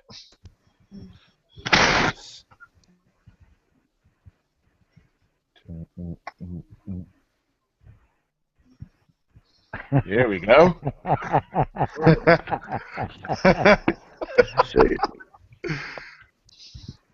Yes. I'm not touching that one. Me and Shane still having arguments about that damn picture. It looks like a mulch pile. Yeah, it does. It looks like a pile of mulch. Well, if you've seen the video, it does show an object there. You'll see it moving up and down like it's sleeping. Oh, is that Matilda? It's supposed to be from the Erickson project. Yeah. Maybe a bear. Yeah, I've seen this, and it does look like it's breathing. Yeah. Other than that, I can't tell you what it is, but I've seen it, and it does look like it's breathing. Boy, they need some brushes.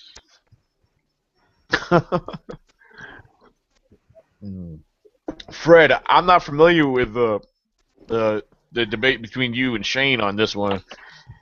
What's Shane think of this? Yeah, fill us in, Fred. He's not even there. Oh, he had to get Yeah. He's Fred, drinking stop. coffee. Someone tell You're Fred to just stop. as bad as Daniel. Fred's cloaking. Bigfoot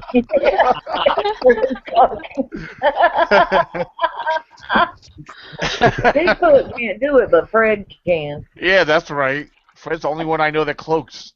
Yeah.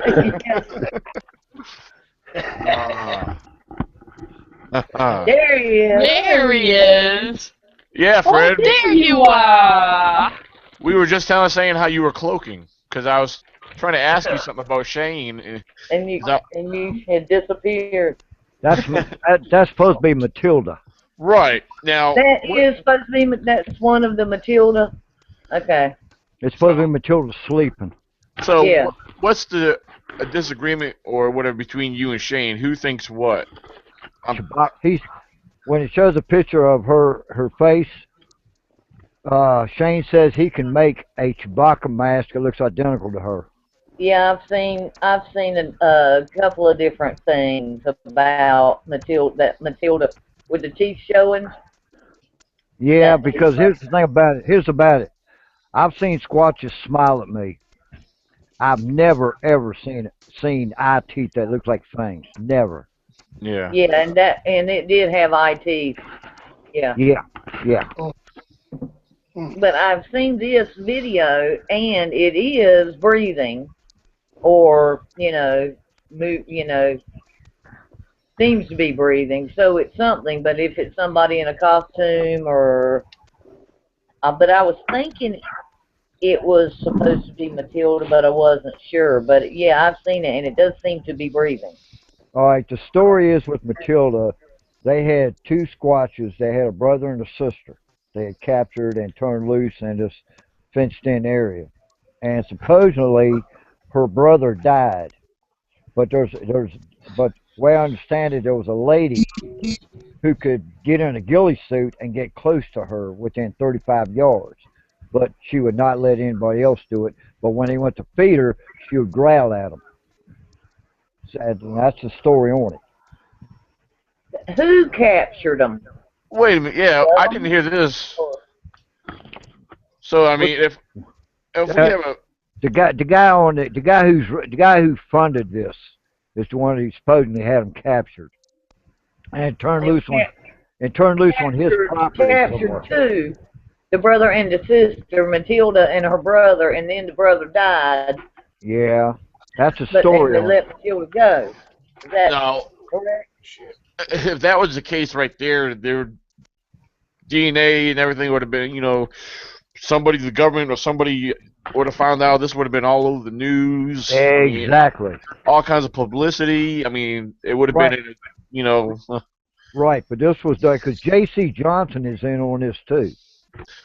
Oh, I know. Yeah, I know about him. I know he's just along. He's just like. One thing I have a lot of respect for J.C. Johnson because he don't go around posting, pictures of bushes and stuff, but he's part of the Crypto's four corners, and I know he's involved with the project. So I mean I don't know. I mean he's claiming the same thing Melba is, but at the moment I'm leaving it at that because Anyway, I was trying to keep up with these comments here. Because they were talking about Matilda. If you want to find out about Matilda, ask Henry May. Yeah. He's a walking. Oh, He is a walking Sasquatch encyclopedia and researcher. Yeah. yeah, he seems like a good guy too. Bill Saltman. I'll start at the comments here from Bill. It just slept through someone walking up on it. Nope. And then you I said if kind of somebody, agree with that. yeah, if somebody stayed long enough to film it breathing, why not stay long enough to film it waking up and looking at the camera? And then Steve Peck says Chewbacca. And then Claudia says, I think it's not really a Matilda. I think it's a fake. Well, that's basically what they're saying. Matilda is a real one, so Matilda is a fake. Then Yeah. Mr. Michael says, no doubt I'd try to wake it up. Sure, I'd be scared, but I doubt they are murderers. Why do people want to be scared of a squatch? They don't want to hurt you. All they want to see what you're. All they do is follow you, see what you're doing, and if they get bored, they leave. Yeah, but if you wake one up, and like you said before, Fred, don't go to it aggressively because it might not, but it can kill you. I said I'll have one phone like with any wild animal, every wild animal is unpredictable. You do not, they're very unpredictable. You don't take your chance approaching any wild animal unless you want to get that close if you're hunting or something like that to get a good shot. But, Well, my daddy found bear hibernating years ago. I come from hunting woodsy country folks. And Daddy found a bear hibernating, and down here it don't get that cold, and they don't hibernate that deep and that long. And my brother-in-law at the time had a really good camera, and they had two little boys. They had invested in good video and whatever. And Daddy said, Tommy, come with me and let's videotape this bear in the den hibernating. And my brother-in-law said, are you crazy? That's what I'd say. I'm not going anywhere near it. But see, Daddy was a woodsy person and Tommy wasn't. But it's the same. Daddy would have done it. But all right. It's like when I video. It's like that's not something you want to do in general. Yeah, it's like when wake up a sleeping giant. Right. It's like when I videoed that one with the vacuum. Everybody asked me, why didn't you approach it? You don't approach a wild creature. Period. No. Exactly. Would you walk up on a? Would you approach a mama bear and cubs? Frig no. And say, can I rub your cubs? Exactly. But Daddy had been in the woods his whole life, and the thing was asleep. And if he could have got back in the next few days while it was still asleep, he wasn't going to crawl right in there with it. But he just, Daddy wasn't scared in the woods. He had a gun and he, whatever, and still. But yeah, you don't approach, you know what I'm saying. Oh, yeah. I don't know if you guys read about this or if you're familiar with this right here, but I know something different about this right here, this news. Yeah, I see that. Oh. Oh yeah. Yeah. She's got up to 11,000 now. Yeah.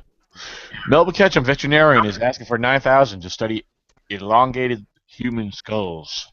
It must be because she did so well with the Sasquatch genome study. Keep in mind, people, they're being sarcastic. She is spearheading a GoFundMe campaign to raise money, which a lot of us are aware of that. Yeah. On another note, the elongated skulls is a project and a study being done by a Mr. Brian Forrester, and the results are scheduled to come out June of this year. There's other information I have in regards to that. He states from the study that he says they're not human. That's coming out with. That's not a it's, I guess you could say not a firm conclusion until the DNA results come through. But I'm trying to think the better word. So that's But their opinion on what they think it's going to be. right, because well, the thing is, Mr. Forrester is the one who discovered. He was part of the ones who discovered these skulls. And on another note, Mr. Forrester stated that Melba Ketchum is not involved in this study. And I'll try to find that information here. I think I have that information. I think I saved. No, I didn't screen share here. Did they know? Okay, are these elongated skulls that they already have found? Hold That they're talking about researching? I'll show you some pictures here. I'll have to look them up real quick because. Oh, wait a minute. I think I have some of the. I screenshotted some of the information on my phone here. Let's see if I can find it. And could it be like what did they call it? Like in Africa where they used to make their heads get right. tall or their necks get long, or in China where they wrap their feet? Could it be? No, none of all that was stated. That none of that was here. Let me see if I can read it. I got it right. Say, that was ruled out. Hold on, I got several different articles screen shared here. Oh no, where'd it go? I know I got it here somewhere. I thought I saved it. Oh, okay, here it is. Actually, I'll post it here. Let me force reply.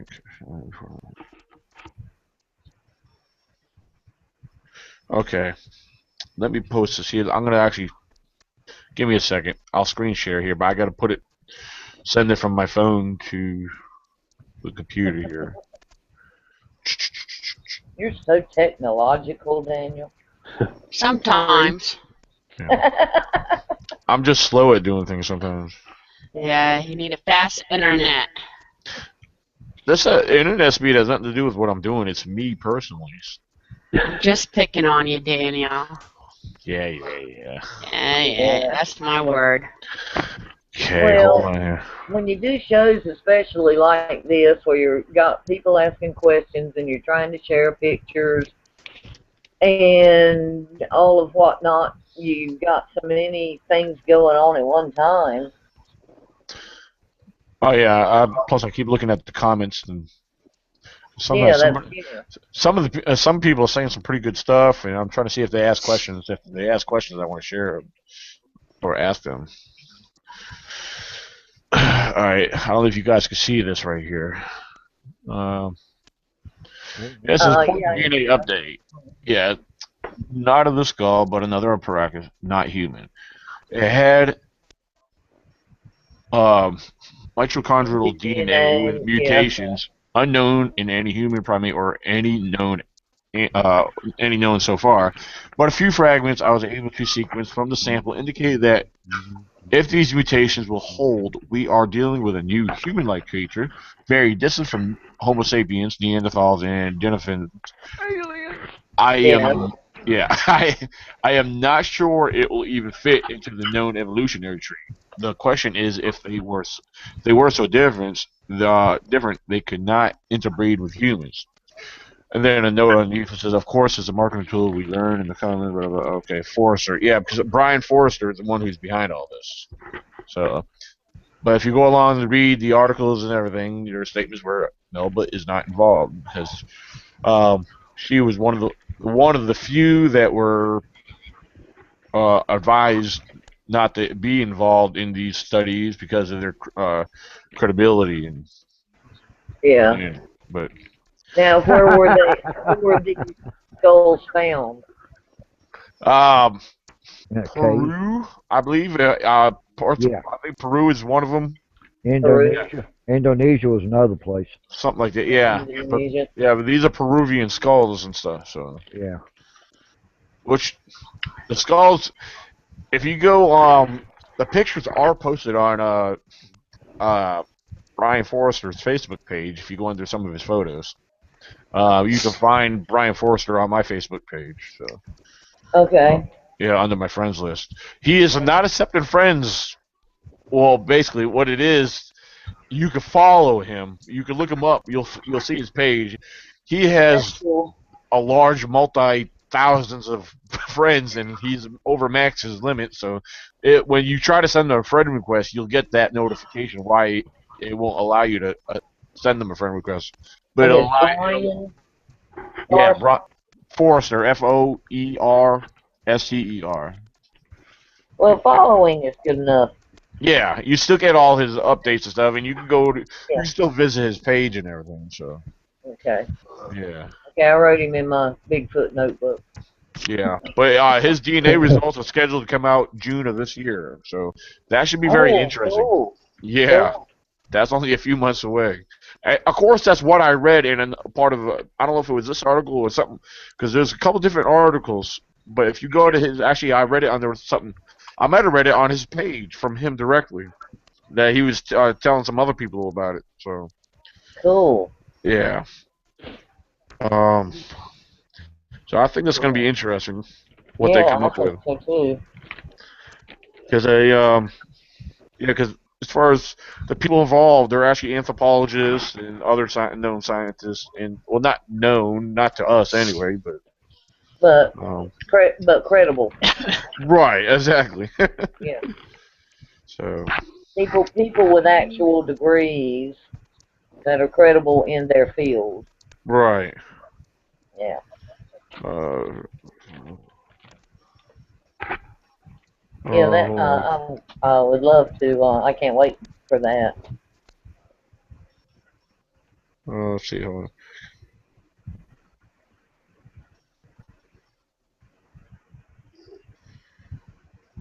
Hold on. I'm trying to read things.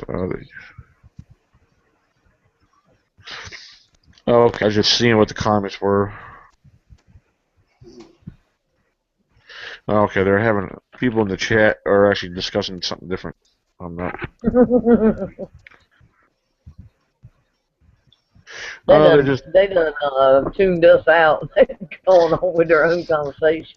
Yeah, I think that they're talking about bears and something else, and now someone's okay. Okay, well, Steve Peck's starting to talk about the skulls again. Oh, I interesting. just know that I read and I see, and there's a dwarf skeleton, there's a so and so skeleton, but if there's only one, how do you know that it was a whole race of people? It could just be that specific person had a malady or a deformation or something. Well, in this study here, if you look into this, there was a group of them like this. It was multiple ones. So that's what makes this actually kind of interesting.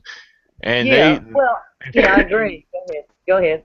Oh no, I was just gonna say that from what I read and what they're stating that because there's distinctions. If these were deformed skulls from manipulation, there would be obvious Signs. distinct marks and signs, right? Mm-hmm. And from their study on these none of this had happened. So. All right, the Peruvian people back thousands of years ago, if you was born into the royalty, they would take at birth and take rope or string and tie so much of your head up at an angle so much at a time, like at the birth you got the opening in your skull right here. They would start rope and going around. When it's still movable, it's not hardened up yet. Right, and then as they get older, they take and do that every once in a while. So that's why you don't find that many of them. Because they're royalty. That's my theory of it. Yeah, that's and that's a good thought, my Fred. theory Yeah. of it. The picture I've seen, I agree with that. It showed a human skull. Then it showed that oblong head skull. Now, if you look at the size of the skulls, one with the rope wrapped around it said the cranial was bigger, but it was longer. So that could be, I don't know, I'll leave it up to y'all. I'm just giving you my opinion. All right, I'm gonna try to share something here. Well, that could be, Fred. That's good. Because in school, my specialty was Incas and the Mayans and the Spanish back in the days and stuff like that. That's what I was a straight A student on. All right, I'm gonna post a link and let's see. Hold on, give me a second if it pops up here. I've always liked and watched and read and done a lot with history too. Well, I'm from a historical place, and I've always been interested in history. Okay, like the lost city colony. It's not there. Go underwater. There's a road of stone. Yeah, I'm gonna. Hold on. They look like a bunch of boneheads to me. Yeah, hold on. I'm gonna share the link to the viewers as well in the live chat. This is just one of the links. This ain't the main primary link, but this here should have enough information in it. So I'm gonna go under here. I'm gonna pop it up so we could maybe read it and go through it together. Maybe here. All different sizes.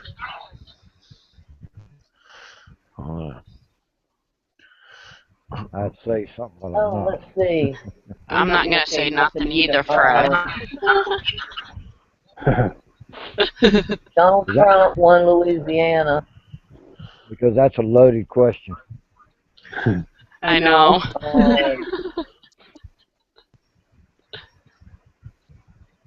The Ohio Ash Man. Alright. Oh yeah, the Ash Man. He was on the Mountain Monsters. I'm watching it now. Analysis what? DNA analysis. I'm just DVRing it. Peruvian. All right, here we go. How do you pronounce that? P-A-R-A-C-A-S? Peruvian. Yeah, what are you guys looking at? I'm looking at DNA analysis explains ancient elongated Peruvian skulls are not human. And I'm looking at Indiana Jones. Yep, Indiana Jones. Oh man, what the heck happened? Okay, he went away. Yeah, hold on, it's uploading because I got other pages popping up. There we go. Now that skull right there Daniel. looks like alien. Yeah, that's what I was saying. That's just, I don't think. That's just from the movie, though. Yeah. That's from a movie. That's from the movie. Yeah, that's from the movie. There's no way you can take a human skull and elongate it that much. Yeah, they're just using that as for the blog post. That's all that's being used for right here. And this thing is messing up on me. I got two windows popping up that I don't need. Yeah, because the Peruvian people believed if you took an elongated skull, it would make you more smarter and intelligent. Yeah. Jeez, I ought to that do maybe that. It would give your brain more room to grow and make that.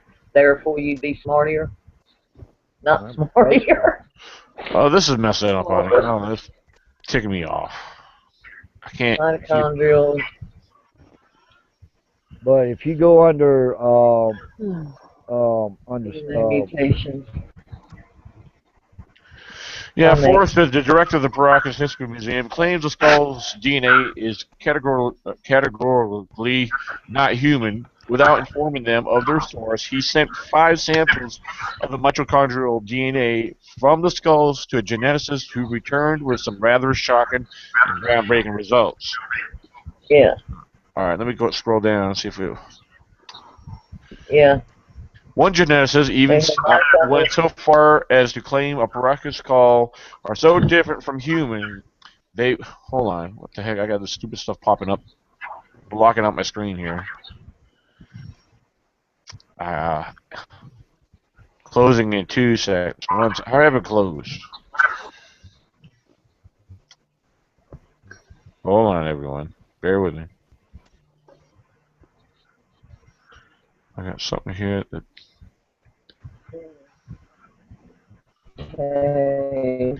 Okay, I don't know why it's not closing here. Here's one, Texas. All right, where was I reading at? Yeah, one just says, went so far, the Broncos are so different from humans they would not be able to interbreed, claiming, I am not sure it'll fit into, I read that all that earlier. This has led to some, to conclude the skulls must, and there goes my screen, totally blank. What the heck? Yeah. Well, you ain't got but 159 80-something as height equals Yeah. 68. May I suggest this? Hold on. I was going to say, Daniel, could you just post it? Yeah, maybe, and then everybody can read it later. Yeah. I stopped screen sharing. There we go. If you're having that big a trouble with it. Yeah, I don't know. My computer's retarded, so. See, I heard they have skulls. We all sometimes you just got too much going on and. Yeah, but yeah, I got the link. I'll share it. Yeah, when I get around here, let me see if I'll tell you what. I'll share it here through the live chat. You guys can copy and paste it. Because I do have it posted. Our viewers have it, so they can take a look at that. All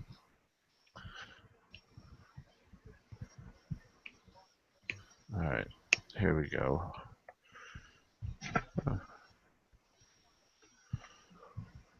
My point was just that if they find one funky skull or funky shaped body in an area, that could just be a malady or, in one person. But if they find a lot of it, then that was, would be either genetic or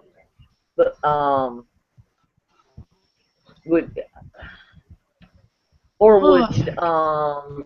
allude to a certain group of people that were all built that way. But I do agree with Fred that if you just find a couple or one, that could be someone who was royal, that they royalty tied up, what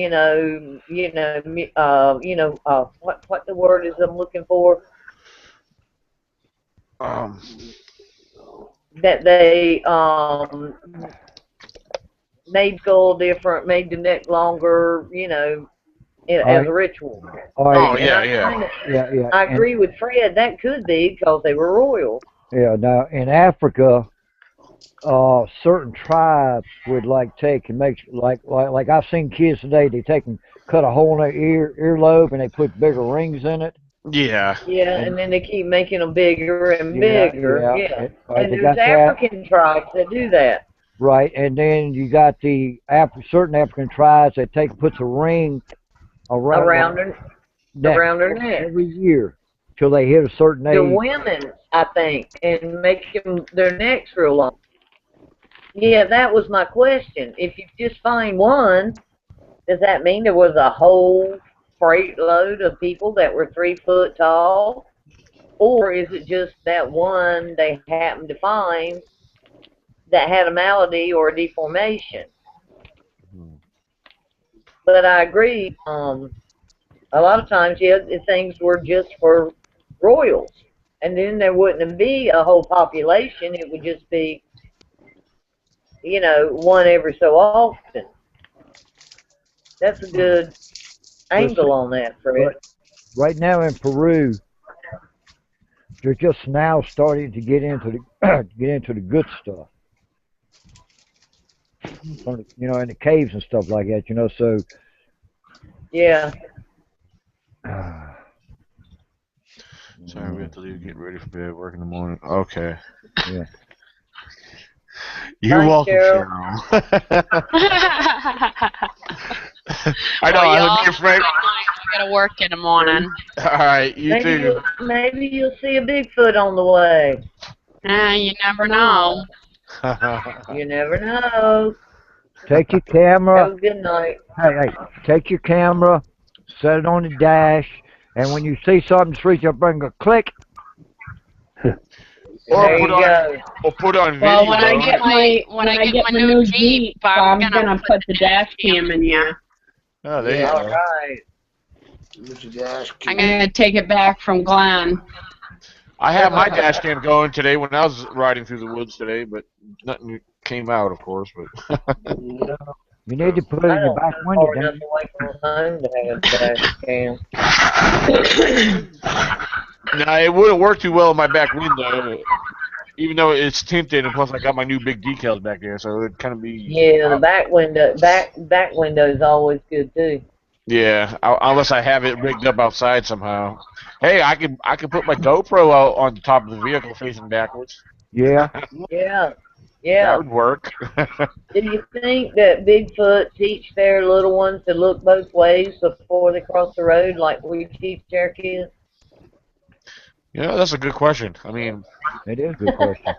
but I don't know. Now remember, son, look up and look down, just so you won't be seen by humans.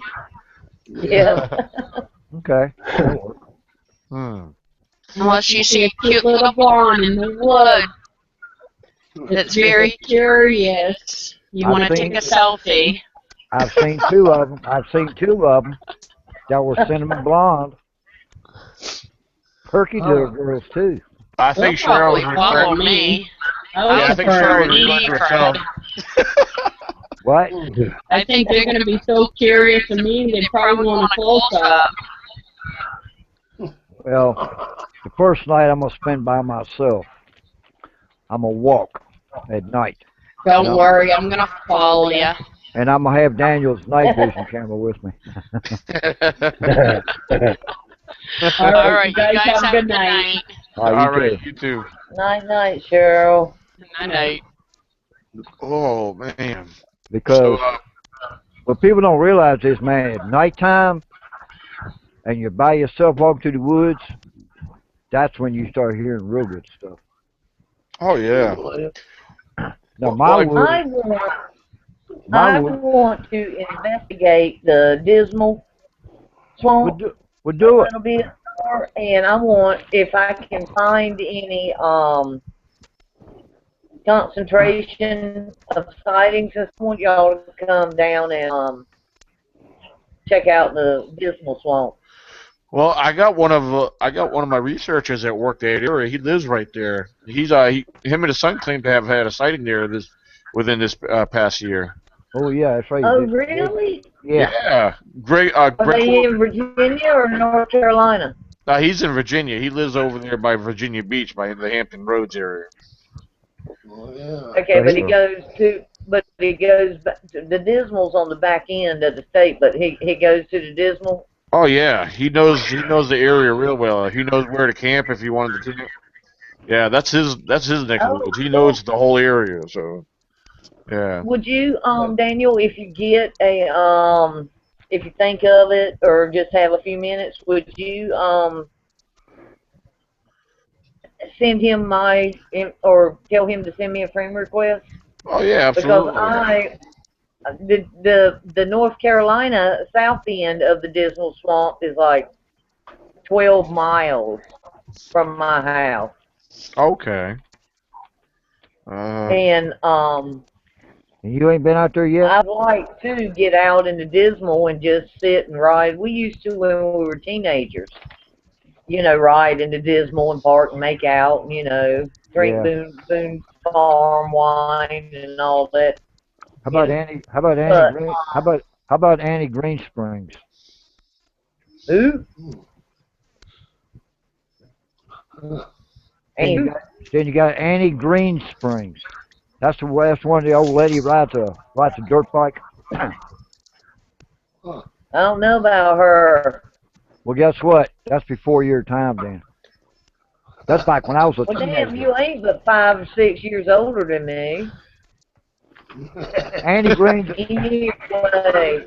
Annie Green. I want to get into Dismal and see what we can find in the Dismal Swamp. Okay, we'll move on now. You'll find a lot of gators there. Listen, I Not the need dismal. I need some more more gator meat. I'm out of gator meat. Well, you need to go down Wilmington and South Carolina way. no, you could go like right here in Virginia. They sell it. Well, the last place I bought it was Oh, they sell it. when Thought he Walmart wanted fresh. when Walmart's in Stanton first opened, they were selling gator meat. Hey, Bass Pro Shops over in Ashland sells it at the restaurant. Yeah, you can Really? get it. You can buy it to eat at the restaurant there at Bass Pro Shops. Oh, I didn't know Yeah. that. Oh yeah. You can go down in Georgia and South Carolina and find somebody to take you out and shoot it and I used to catch gators when I lived in Florida. bring it home. I used to catch gators when I lived in Florida. We used to jump out. We used to catch them little ones. We used to jump out of the boat and dive bomb. We've got a few in the edge of North Carolina, but there ain't a hell of a lot. But there's some. What do they taste like, anyways? Well, when you get the meat raw, it looks like fish meat. It looks like meat. It looks like fish. But when you cook it, it turns white. It's just like fish. I've eaten gator. I like eating it popcorn, but my favorite is rattlesnake. Rattlesnakes run from me when they see me. I'm trying to think. I eat shark and I eat alligator. I don't know if I don't think I've eaten snake. I've eaten squirrel and dove. Well, rattlesnake is all of that. But snake a little beyond. Rattlesnake is a delicacy. If I was starving, I would eat snake. Until then, I'll pass. Once you eat rattlesnake, you will never buy chicken again. Nice. Because it tastes identical. Yeah, but chicken's a hell of a lot easier to come by than rattlesnake. Really? Hell, I've even eaten a black snake. All right, yeah, Layla, I just sent him a message. I don't know. He'll probably get it late tonight or early in the morning. But I just screenshotted what I. Yeah, I just sent you a screenshot of what I said to him.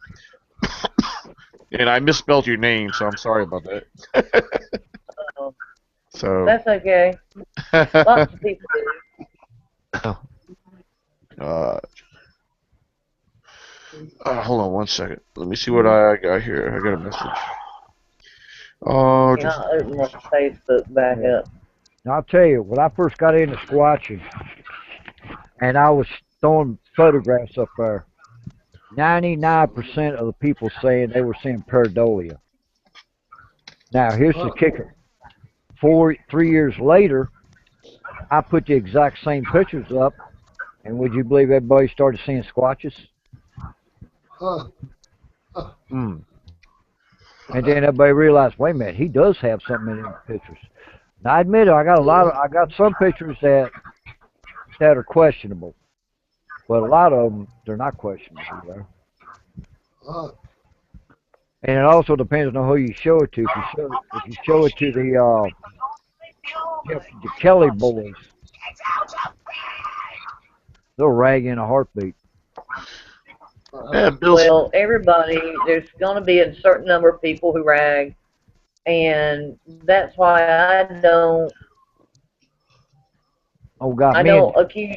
You know, I'm not going to accuse anybody. Some things seem fake more, and some things could be, might not. But we weren't there. We didn't see it. I don't know. Me and Daniel. I mean, me and Daniel's had our asses ripped out from underneath us, man, from people. Oh yeah, and it's not going to stop. Yeah. I'm sure. Because you know what? It's not. No, it's not. I know you guys hear me speak my honest opinion, and there's a lot of people that don't agree with it. And the more I do it, I'm sure there's more hate going to come at me. But because Richter, you know, even Jeffrey Kelly actually told me something. Because we all know Richter has his own show. Jeffrey Kelly has his own show. Yeah. And the thing is, these people, I've listened very little to Jeffrey Kelly. I mean, he's got some pretty cool stuff. He tells more of a camp stories, but his stories are from reports and stuff that he hears and learns about and get people sent to him. He just picks And, them up is all he does. yeah, I'm not sure. Yeah. Yeah, and I'm Richter, sorry. he points out different things about people. He has fun with it. A lot of people say he's making fun of them, but he's being serious at the same time. He's pointing out obvious things about these individuals, so that people don't kind of fail to see about them. So yeah, I mean these people got lists of haters and people that they can't keep up with. I mean, and they gotten so used to it. One thing Richter says, he does a show and he makes money off of the show. Well, the thing is, all these people say all these comments and give him a lot of crap. They're still watching the show. He appreciates the haters because he's making money off of them. That's how dumb they are. So, but at the same time, the haters make you popular. They actually help spread awareness. They start ragging on you. They start ragging on you to other people, and those other people, if they're smart enough, they get their own honest opinion about you. They get to learn about you. They get to know who you are, and they make their own judgments.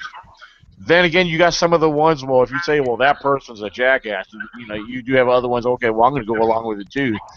My thing is, before you start making judgment on somebody, get to know them. Don't go by what someone else is saying. Exactly. And I know, like what Fred said, me and him, we both get it. Oh God, we get it. So, I mean, I'm a member of a number of Sasquatch groups on Facebook. right. And I don't really ever comment or whatever very much, but they post new videos and things that are out, and most of them say, you're all welcome to your own opinion, but if you get too ugly, we're gonna block you. Right. And Oh, yeah. and I agree. If you don't gonna be on it just to knock and run down and be ugly about anything and everything, then go do something else. Right. Everybody's entitled to their own opinion, and if you think this video's fake or that person is a hoaxer or whatever, you could say it nicely and move on. Right. There's no need to just hang around to hate. Yeah. Let me screen A lot share. of people, a lot of people do that. Go ahead. I'm sorry. No, you're all right. I was actually interrupting you. But I'm going to screen share one of my latest hate mails. And Fred, you got to pay attention to this because your name was mentioned in this. Whoa. Oh God. Yeah, you'll see what it is. It's from the guy I made a post about the other day. I don't know who he is. I can't find his profile. His name is Jimmy John. He's an ass wipe. And, a troll. Don't be hating on Fred. You're going to piss me off. I might have to go I'm going to somebody upside the head. I'm going to show you what he said. I'm going to show you the screenshot that was sent to me. Call me Fred. Hold on if I can find it here. It's all Fred's fault. Yeah. Dadgummit, Fred. What? No, I was just joking with Carrie. Ah. All right, here comes the screen share. All right. This is from Jimmy John, whatever. Oh yeah. This little ass white troll, troublemaker, son of a bitch, gay wad. Non-profit. I've checked into it, and it's not.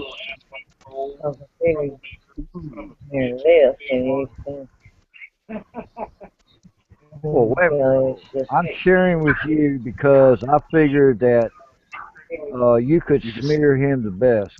Can't stand this piece of shit. That Fred Fred guy is just as dumb as he is. I will say that his buddy Tracy Arnold is a good guy. He's just caught up with the wrong group. I'm hoping that you expose him for the lying dog that he is. Maybe he will go away with his tail between his legs. That was said about me. Well, I got an opinion. I got something I'm gonna say here. And that's from Jimmy John. All right. Whoever this. Jimmy, that's not his real Whoever name. that is. yeah, hey, Jimmy John does not know me. He's going by what other people are saying about me. All I can tell you is Jimmy John. I'm on the air, so I'm gonna be nice about this. Don't I'll share some more here. don't ridicule me because I will tear you a new asshole. Yeah. You ask Shane Bradbury how I am. I'm a very nice guy. I'm a serious researcher. When I go out in the woods by myself, what I see on video and I see in person. I'm not hoaxing. I'm not a faker. If there's nothing out there, I will tell you there's nothing out there. That's right. Yeah, and here's another part of the screen share that was sent to me. Oh, let's see. I want to share something with you. I'm really sick and tired of seeing all the posts from Daniel Benoit claiming to be honest and looking for the truth. How does how he doesn't lie and always tells the truth? What a bunch of BS. I called him out on something I found on his Facebook page a few years ago. Now I'm tired of seeing his face all over Facebook. He's only in it for making money and hoping for fame. Well, block you if Daniel if he That's don't what I'm saying. want to see if he doesn't want to see your face. Apparently he has blocked me. Unfollow. I don't know where he's seen my post. I can't find this guy. I mean, I try to find the same profile picture. There's a lot of Jimmy Johns. Most of the Jimmy Johns I look up through Facebook are the restaurant. Well, yeah. But you can block somebody. You can unfollow somebody. Yeah, I don't see why this guy's got to spread hate about me and talk all this nonsense about me. You know, and I stated and cleared this before why part of the problem was because he said I'm non-profit and I'm not. You know what? It's funny. The only one who said who gave me trouble before, I think this guy's telling on himself because the only one who ever said anything about me being non-profit and they couldn't find my name under the document non-profit public documentation is Bruce Kelly. I'm wondering if this guy is Bruce Kelly. Because I just thought about that. Because Bruce Kelly is the only one who's ever confronted me about this. Or Bruce Kelly's friend. It could be, but Bruce Kelly is the only one who's ever said anything about my nonprofit. The thing is, the ECBRO is not a legal nonprofit organization. We do fundraisers and raise money for funds on equipment and gear and other things that help with the research program. But the thing is, I don't have, I did put on my like page some years ago, because when you're setting up a like page, and I try to explain this to people before, you put a name and there's categories under, okay, what kind of page is this? I put, it's a group organization page. Then you have subtitles under it you have to add in there. I put under it that we're a nonprofit organization. So, thing is, I went on just the other day, so no one gets misunderstandings. I did change it. I changed that subtitle from nonprofit to education, because a lot of what I do share a lot of blog posts to help educate and bring awareness to people. That's the main primary thing that we do with the ECBRO. And why is he going after me too? Apparently, he sees me and you together, and knows that me and you, do some, we basically do a lot of research together. But who knows? This could be Bruce Kelly. This could be the other gentleman from Northern Virginia. But I'm not going to mention his name to be on the safe side. Yeah. Well, I don't think it'd be him, but I think it'd be more Jeff Kelly because that sounds like Jeff Kelly talking right there. Well, no, Bruce Kelly. I got something clear from Jeff Kelly. I had a conversation with him not long ago. Jeff Kelly made something clear. He said Bruce Kelly they're far from brothers. They're not even brothers. So I thought they were because they had shared the same last name, but they're not. Yeah. So. Okay. All right. So it has to be Bruce Kelly. Are they related or just two different families of Kelly? Yeah, they're not. Yeah, I don't think there's no relation.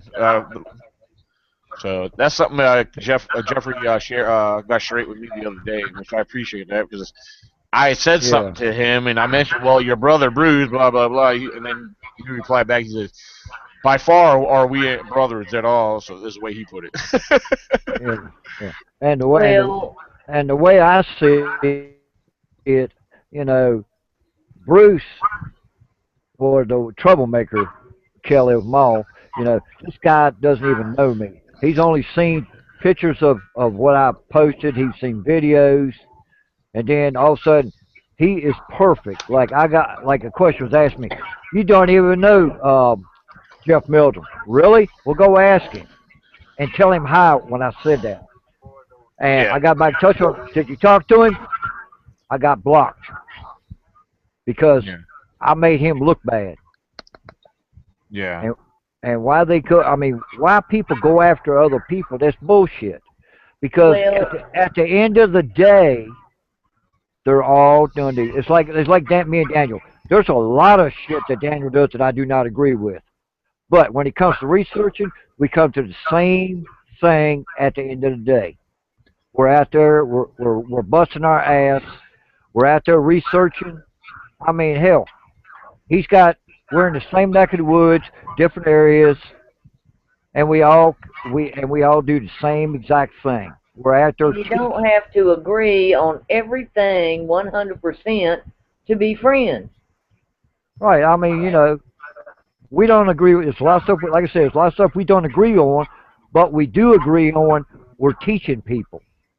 Exactly. You know, and Daniel has his way of teaching. I have my way of teaching. But and think about it, it's all the same thing. That's all there is Exactly. to it. You know, that's all it is. You know. And you both know way better than I do, but I have figured out in the last 8 months or a year. I've always been interested in Bigfoot, but in the last year or so, I have been looking and reading and seeing and doing more on the computer, and I never realized what a hateful, vengeful bunch of people are out there.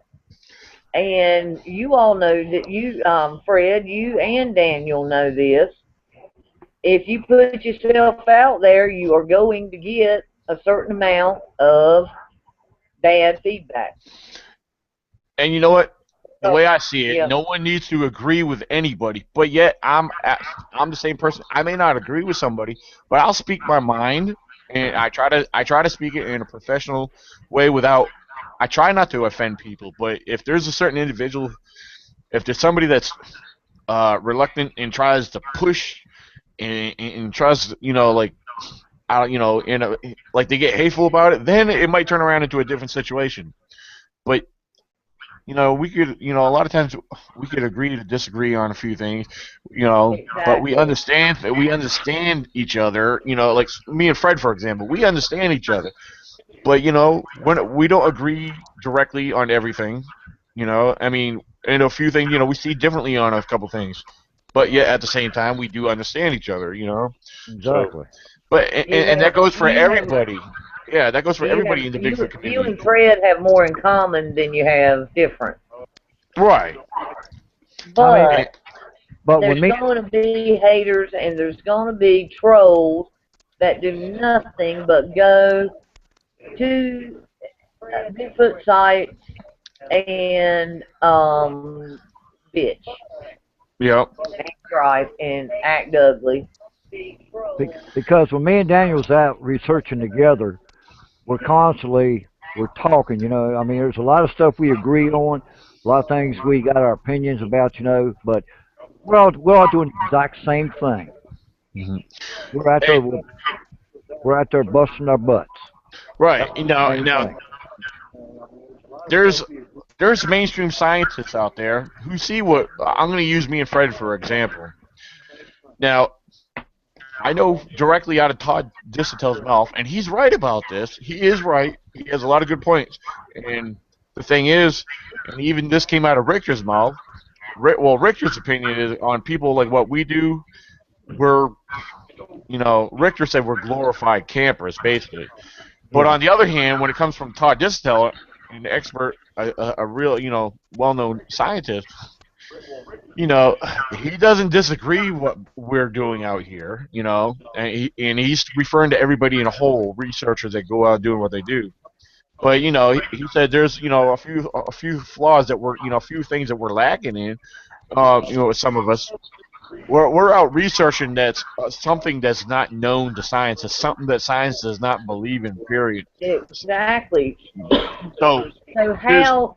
Go ahead. no, no, go ahead. I'm gonna let you continue. Go ahead. I was going to say, so if science does not recognize this creature, how can anybody be considered a researcher, so to speak, by the science world? You are a researcher. Fred's a researcher. There are lots of people who are out there in the woods, spending their time, spending their money, and you are a researcher. Right. Doesn't mean just because you don't have a degree in anthropology or cryptozoology or whatever. If I'm sitting in the house looking at pictures and videos, y'all are out there and you are a researcher. Right. And some, but certain people, what is their definition of a researcher? If you and Fred aren't researchers, who in the hell is? Well, kind of like what Todd said, and I made a blog about this recently because the thing is, I agreed with what Todd was saying, and the thing is, you have field researchers, but also you have, we can't just be field researchers. One of the points he made is we're researching something like unknown to science, but something that a lot of us either believe or know about. We know about from experiences. And the thing is, we're researching something, like I said, there's no evidence That's on it. unknown. Yeah, and the evidence that we collect is not conclusive enough for science to acknowledge. But therefore, Exactly. right. But if you take, If you're researching squirrels, then hey, okay, we know there are squirrels. And if you're researching squirrels and writing and telling us about the squirrels, you're a researcher. all right, But if put it, Bigfoot is not acknowledged, that doesn't mean you're not researching it. Yeah. all right, Go ahead, put it Fred, to and after you say what you're saying, Fred, I'm going to read my blog post to everybody. okay, okay. Here's the thing about it. I could bring anybody into my area at the right time or just out of sheer luck, and they would get a look at the Squatch. They would see something that would not look like a bear that would walk away. I could bring this intel in, and he could see it. But since there's no evidence of it's real, he can say, I see it, but I don't know what it is. And he could see one walking down through the woods. Well, one But thing about Digital, he is a skeptic. He does say he's not going to deny that there is a Bigfoot, but at the same time, he's not going to acknowledge that there is. And get this, he exposed us. He showed this twice on when he was on Rick the Reload show. He showed it on part 1 and he showed it on part 2 of the same episode. Because Dr. Haskell Hart that we had on the show here a week ago was on the same show together with Todd Disotell. But he flex up his arm. He has a Bigfoot tattoo on his arm, on his, I believe it's his left arm. yeah, he does. It says Bigfoot, and it has a little Bigfoot silhouette next to the word Bigfoot. So yeah, I mean he's a skeptic, but he looks at things very logically, and and he speaks very clearly and logically, and he's down to earth about it. But he's only being honest, So. But yeah, this is this is a blog post. I don't know. Some of you guys might have read it already. Some of the viewers may not have. If you go onto my blog post, my website, www.ecbro.wordpress.com, go onto my blog postings. It's one of my most recent ones. The title is "A Bigfoot Researcher" with question mark. All right, then it goes on. It says, "This is how I started off. I am not going to get into a long statement here, but only point out a few obvious but random details with questions you should ask yourself. All right, first statement, I start off also saying, being out in the woods all the time does not make you a researcher. One who is observant, but yet takes notice of the world around them and seeing life for what it is authentically, but yet simply taking it all in. Knowing the I patterns and saw that. behaviors of wildlife will teach us a lot. All living creatures are living organisms that some go through changes based on their environmental lifestyle, climate, and so forth. Then this next section is talking about photo evidence. All right, photo evidence. Ask any professional photographer who does take photos of nature and wildlife. The photos will not lie, but only reveal what is truly there. Right? Question mark. All right. If you take a photo of any living creature, shouldn't you or anyone else, for that matter, be able to identify it? All right. Then, because if your photos are no more than blurry trees, stumps, and bushes, do not try to convince people of what's not there. Example. I threw out an example explaining what I'm trying to get at. Claiming you have a Bigfoot in the photo or anything else that is not visible to identify without question or doubt. All right, and then if you are the only one who could, yeah, if you are the I'm only sorry one to who could see interrupt, what, Daniel, but oh, go that's ahead. the big, because so most pictures you cannot tell precisely what it is. Who is echoing? I'm sorry to interrupt, but that was I read, I saw that post, and that was my big thing too.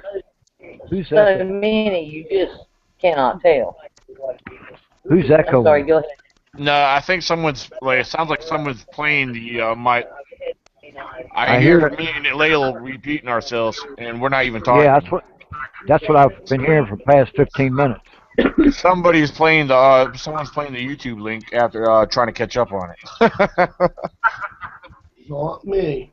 Okay. All right. And then here it goes into the next section here. Researchers of any field. And these are all questions right here under this section. It says, what makes you a researcher? What are you researching? Did you study the subject of interest? Did you read up on all affiliated topics? Where are you researching? Do you have proof that will uphold your alleged so-called evidence that will authenticate the specimen to speak for itself? Example, do you have evidence from where the specimen actually came from to state undoubtedly what you say it is? My reply to this is clear. If you do not, then do not say or claim that until you do. Really, alright, then I go on to say, really think about what's said and asked above. A real researcher does not lie or hoax to gain attention or popularity. A real researcher provides real conclusive evidence and does not fake it. A real researcher has real photos of clear images that can be undoubtedly identified. A real field researcher takes notes and observes nature and changes.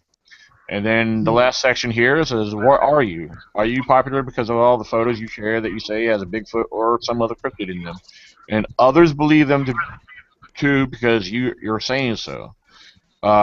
You gain false respect because there are so many gullible Bigfoot enthusiasts out here that will believe anything you tell them. Some of my own friends in this community are deceived, and it's a shame, but I will speak out. And then last section, blah, blah, blah, subscribe to YouTube channel, blah, blah, blah. That's what basically what was said in the blog. And that was one of the ones I said posted about, and the other one is Bigfoot and their abilities. I don't know if you guys seen that one. I don't know if I saw that one, but I did read through the one that you just read through, Right. and I agree. I agree with a lot of what you said, or probably all of what you said. We're basically amateur researchers. Right, but then again, that goes back to what Todd was saying. He has no problem with what a majority of us are doing, but then Right. him along with Natalia Reagan, she's a primatologist, and I think a lot of them relate the whole Bigfoot thing under the primate world, on some of their point of views. But the thing is, like, that's why I stated, are you reading, or I asked, are you reading what your affiliated topics? Like, all right, we're looking for a Sasquatch, which is, to some people it's a giant primate. Are we trying to read up and understand and know our primates, or if you believe it's something else, if you believe it's some other kind of related to some other animal, are you reading and studying up on that subject? Are you learning their diets? Are you learning what they might be eating? Therefore, to get a better idea, so we could go out in the field to conduct and start looking for these signs of what might be related to Yeah, what's because related to this subject. yeah, because if you like with me and Daniel, like me, all right, I've been out in the woods all my life. Daniel's been out in the woods, I guess, the same length as I have. Maybe not as long as I have, but I mean, because I'm older, But um, you got to know about wildlife in your area. You got to know what you got to know how they act, what their food is, their feeding pattern, and stuff like that. And the more you learn about that stuff and learn about every critter in your neck of the woods, then when you start coming across like signs like footprints, broken limbs, and everything, you're starting your research. But when you get a legitimate photograph of a Squatch walking or one standing there, first thing you hear is, "Oh, it's a hoax. His arm's too short. His legs are too short. He doesn't look like it." You know, that's something else you got to go through. But like in my area, I'm not going to start my really researching until April. For the simple fact is, that's the best time I like to start. I got 3 in my area right now through footprints. I haven't seen them yet, but I have seen the footprints. And then the guy that I talked to a couple of days ago, he found 3 footprints too, and they matched the exact. Because I told him, I said, I got 3 in my area. And when he got back and he told me he'd seen a 5, a 7, and a 12-inch track, I never told him about the size of the track. I told him, I said, I got 3 different squatches in my area.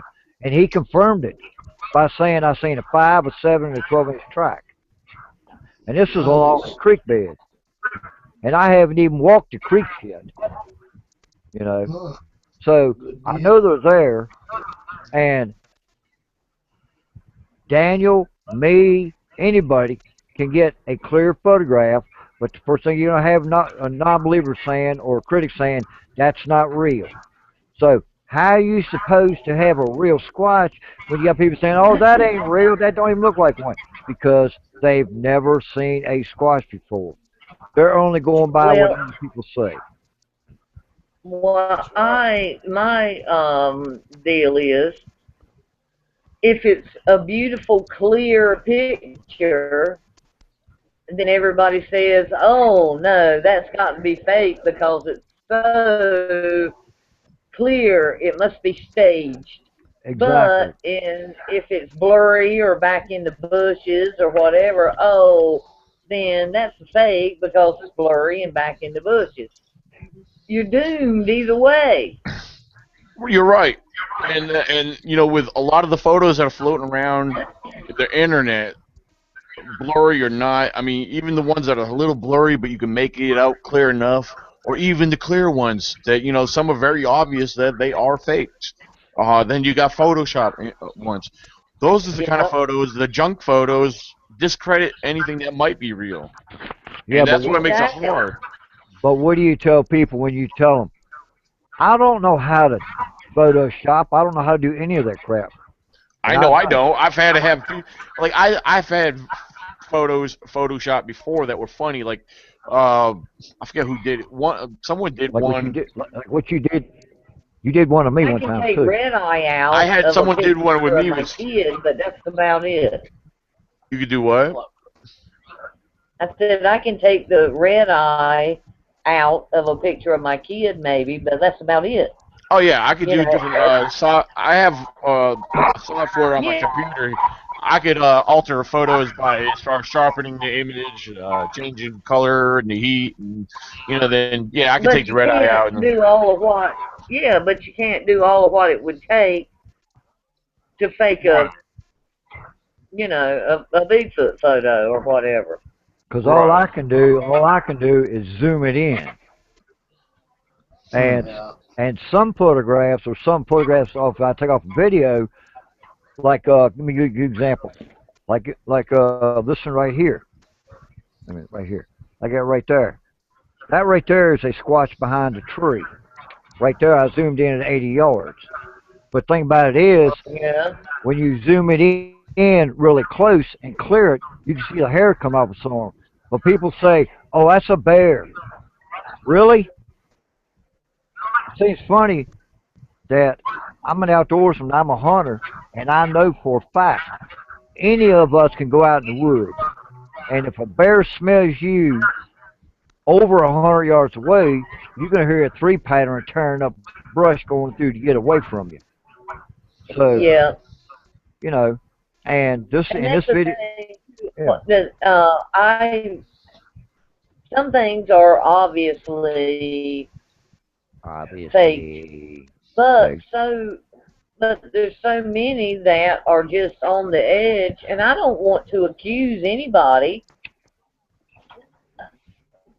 of faking. It might have been there, it might not, And I don't Right. want to,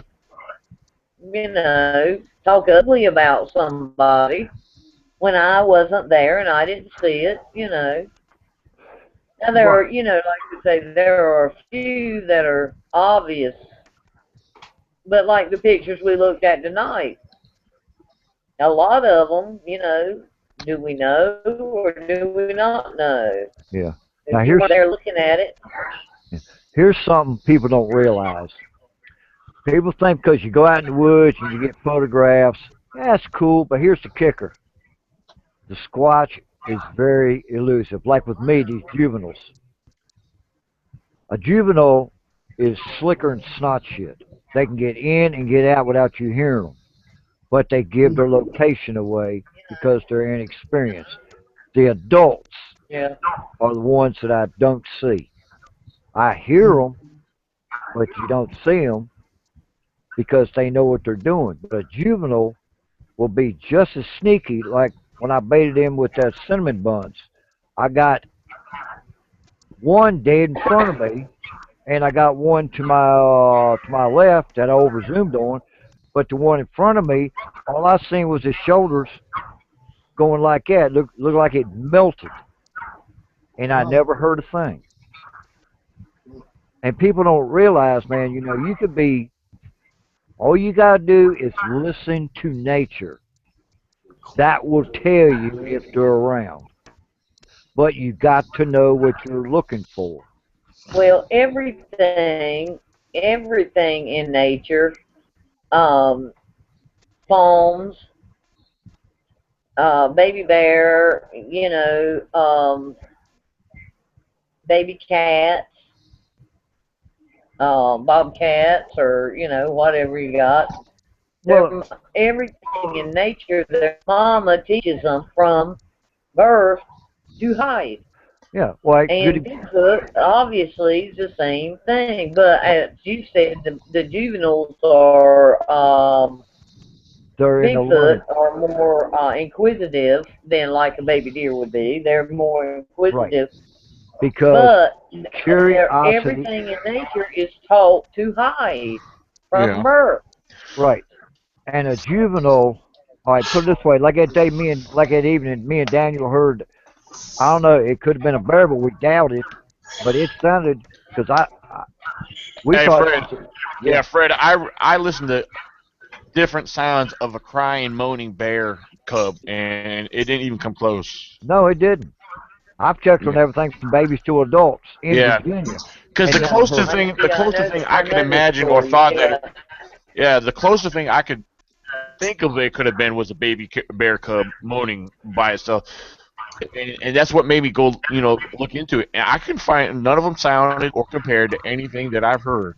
Yeah, because I took the parabolic dish when you went back toward your blazer. I took the parabolic dish and pointed that direction, and I heard tree breaks behind it.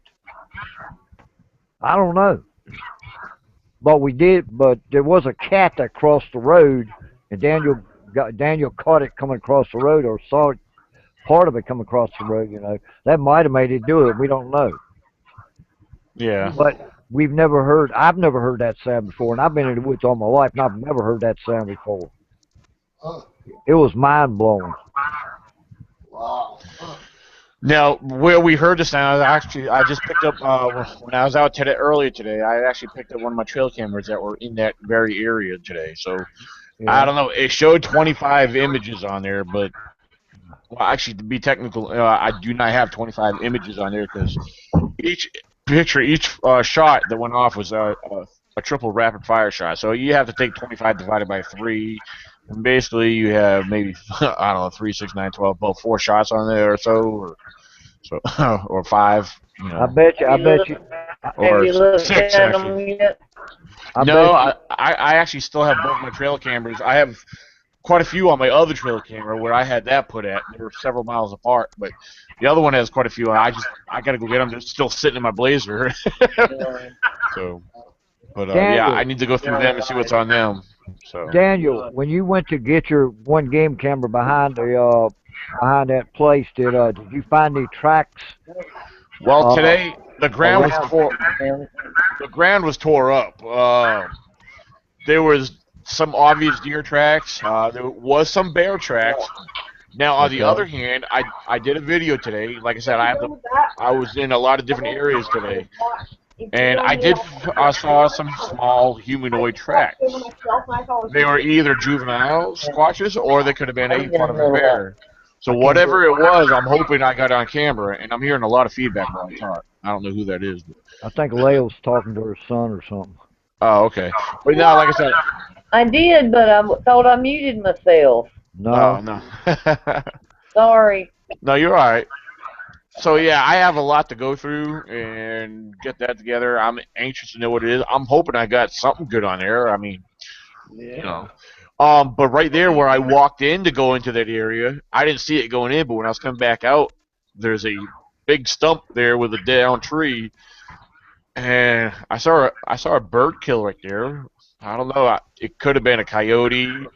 Could have been a fox, but at the same time, I got to thinking. I said, you know what? For a bird kill, I'm thinking it was more for like maybe a bobcat or something. 'Cause, you know, that's when I see bird kills, I think more of like more of like either coyotes, foxes, but then again, a cat. You know, cats and birds don't get along. So I don't know. There is a lot of bobcat in that area. Yeah, I have never seen them in there, but I've heard them. And I know in the surrounding areas, they've been taking some big ones this year. So, oh, yeah. Yeah, big one. I mean, I'm talking big. So, yeah, not like your scrawny little house cats. Yeah. I got one in my area now. It's about 45 pounds. I've seen him once, and he's a big boy. A bobcat? Yeah. Oh, hell, they're all over my area. Problem is, they're so elusive. Yeah. We got them here. Hey, I thought I kind of share what I've been kind of looking over here in the live chat. I was replying to a couple of the things here. Basically what they're saying that is, hold on, let me go back so I can read. I'll be right back. All right.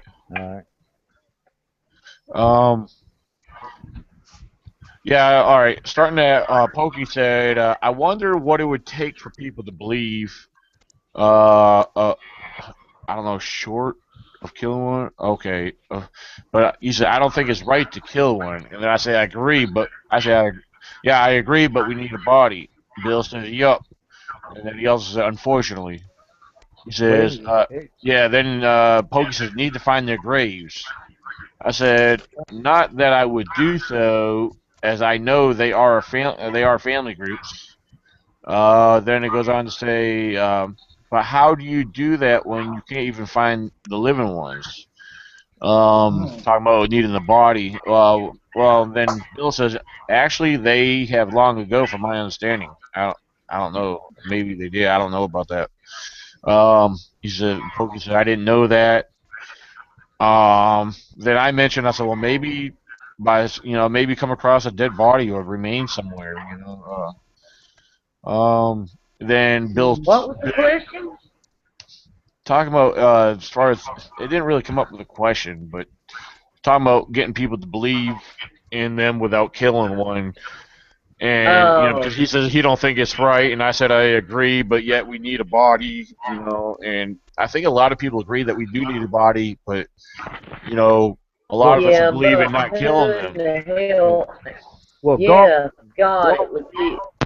a hard question because Gulf Coast, Gulf Coast Bigfoot Research Organization has been in the process of trying to kill one for the past couple of years now. Yeah. They said all they want is one male to put on a slab, and that's it. And this is something else I've actually agree on that I've heard other people say this. I think Dr. Haskell mentioned this too. Try to, if there's a possible way to actually film the subject on camera, but at the same time finding a way to collect DNA that it may give off. Maybe setting up some kind of DNA trap, a hair trap, or so forth. Got to have the solid evidence of a subject and this, a sample to go along with it. Well, I mean, I'm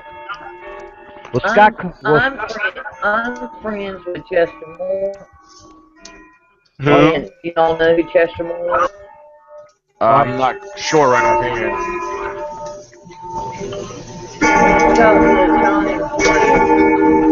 Who is that?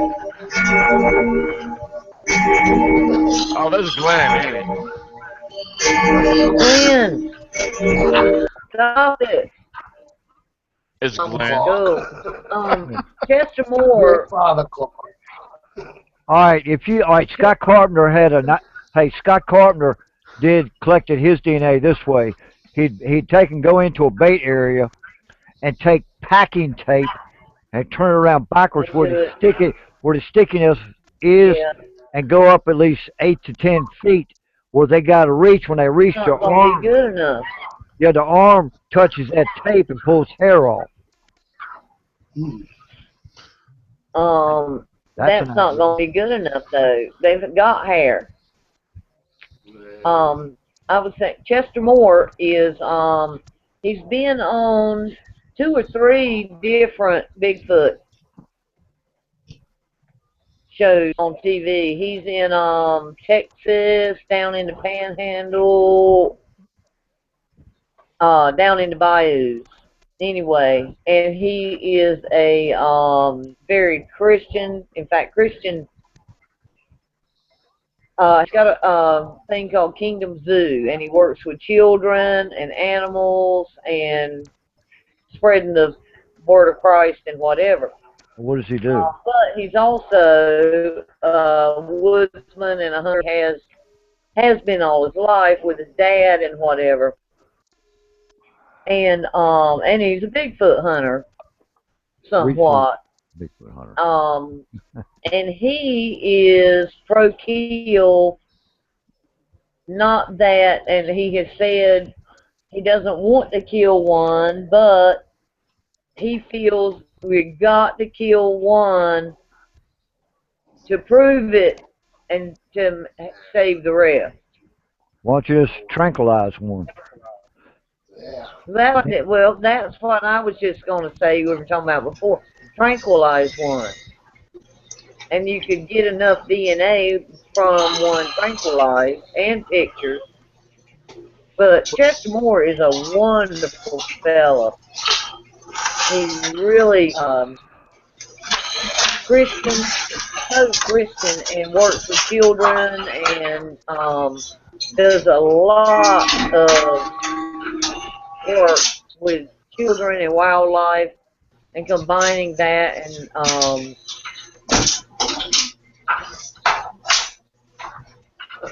into but he's been on a number of shows. He's been on, I can't remember now if it's Mystery Quest but anyway, he's been on 2 or 3 TV shows about Bigfoot. And looking for I don't even think they don't. He's just enough west. They don't call it the skunk ape like Florida, but the Florida skunk ape smells like methane. Yeah, but he's like Texas, but down in East Texas, I think. Anyway, bayou country. He's a wonderful fella. God, he does so much. work with children and wildlife and to teach children about Christ. And, you know, he uses, anyway, it's called Kingdom Zoo, but his name's Chester Moore. And my maiden name is Moore, and I haven't figured out yet if we're related, but he's a good fellow. Look him up, Chester Moore. Man, you know, I've been enjoying this, all the whole conversations and everything we got into tonight. Was pretty interesting. But it's actually, we've been running over 3 hours, so we're actually gonna have to end the live podcast. It's awesome. I mean, it gets into great conversation. We talk about some cool stuff, you know. Hold on, I think that's Glenn. Yeah, it's Glenn. Yeah. Glenn, what are you doing? Okay, it got quiet. I muted him. He don't have no headset in. That's why it's loud. I like Glenn. I know. I'm sorry, Glenn. I had to mute you. It was noisy for everybody. Yeah. But I want to let everyone know next Friday night is our next podcast show. Next Friday night, which is March 11th, same time, 8 p.m. Eastern Standard Time. We will have a special guest, Doreen Fisher from the Crypto Crew. Yeah, if you haven't checked out her latest blogs and her shows that she does, they're pretty cool. Around the Campfire is one of them. We're going to be talking about that and kind of get her insight. And she's a very logical woman. She has a lot of good points, and she speaks a lot about thinking outside the box. So I think we're going to have some good conversation with her.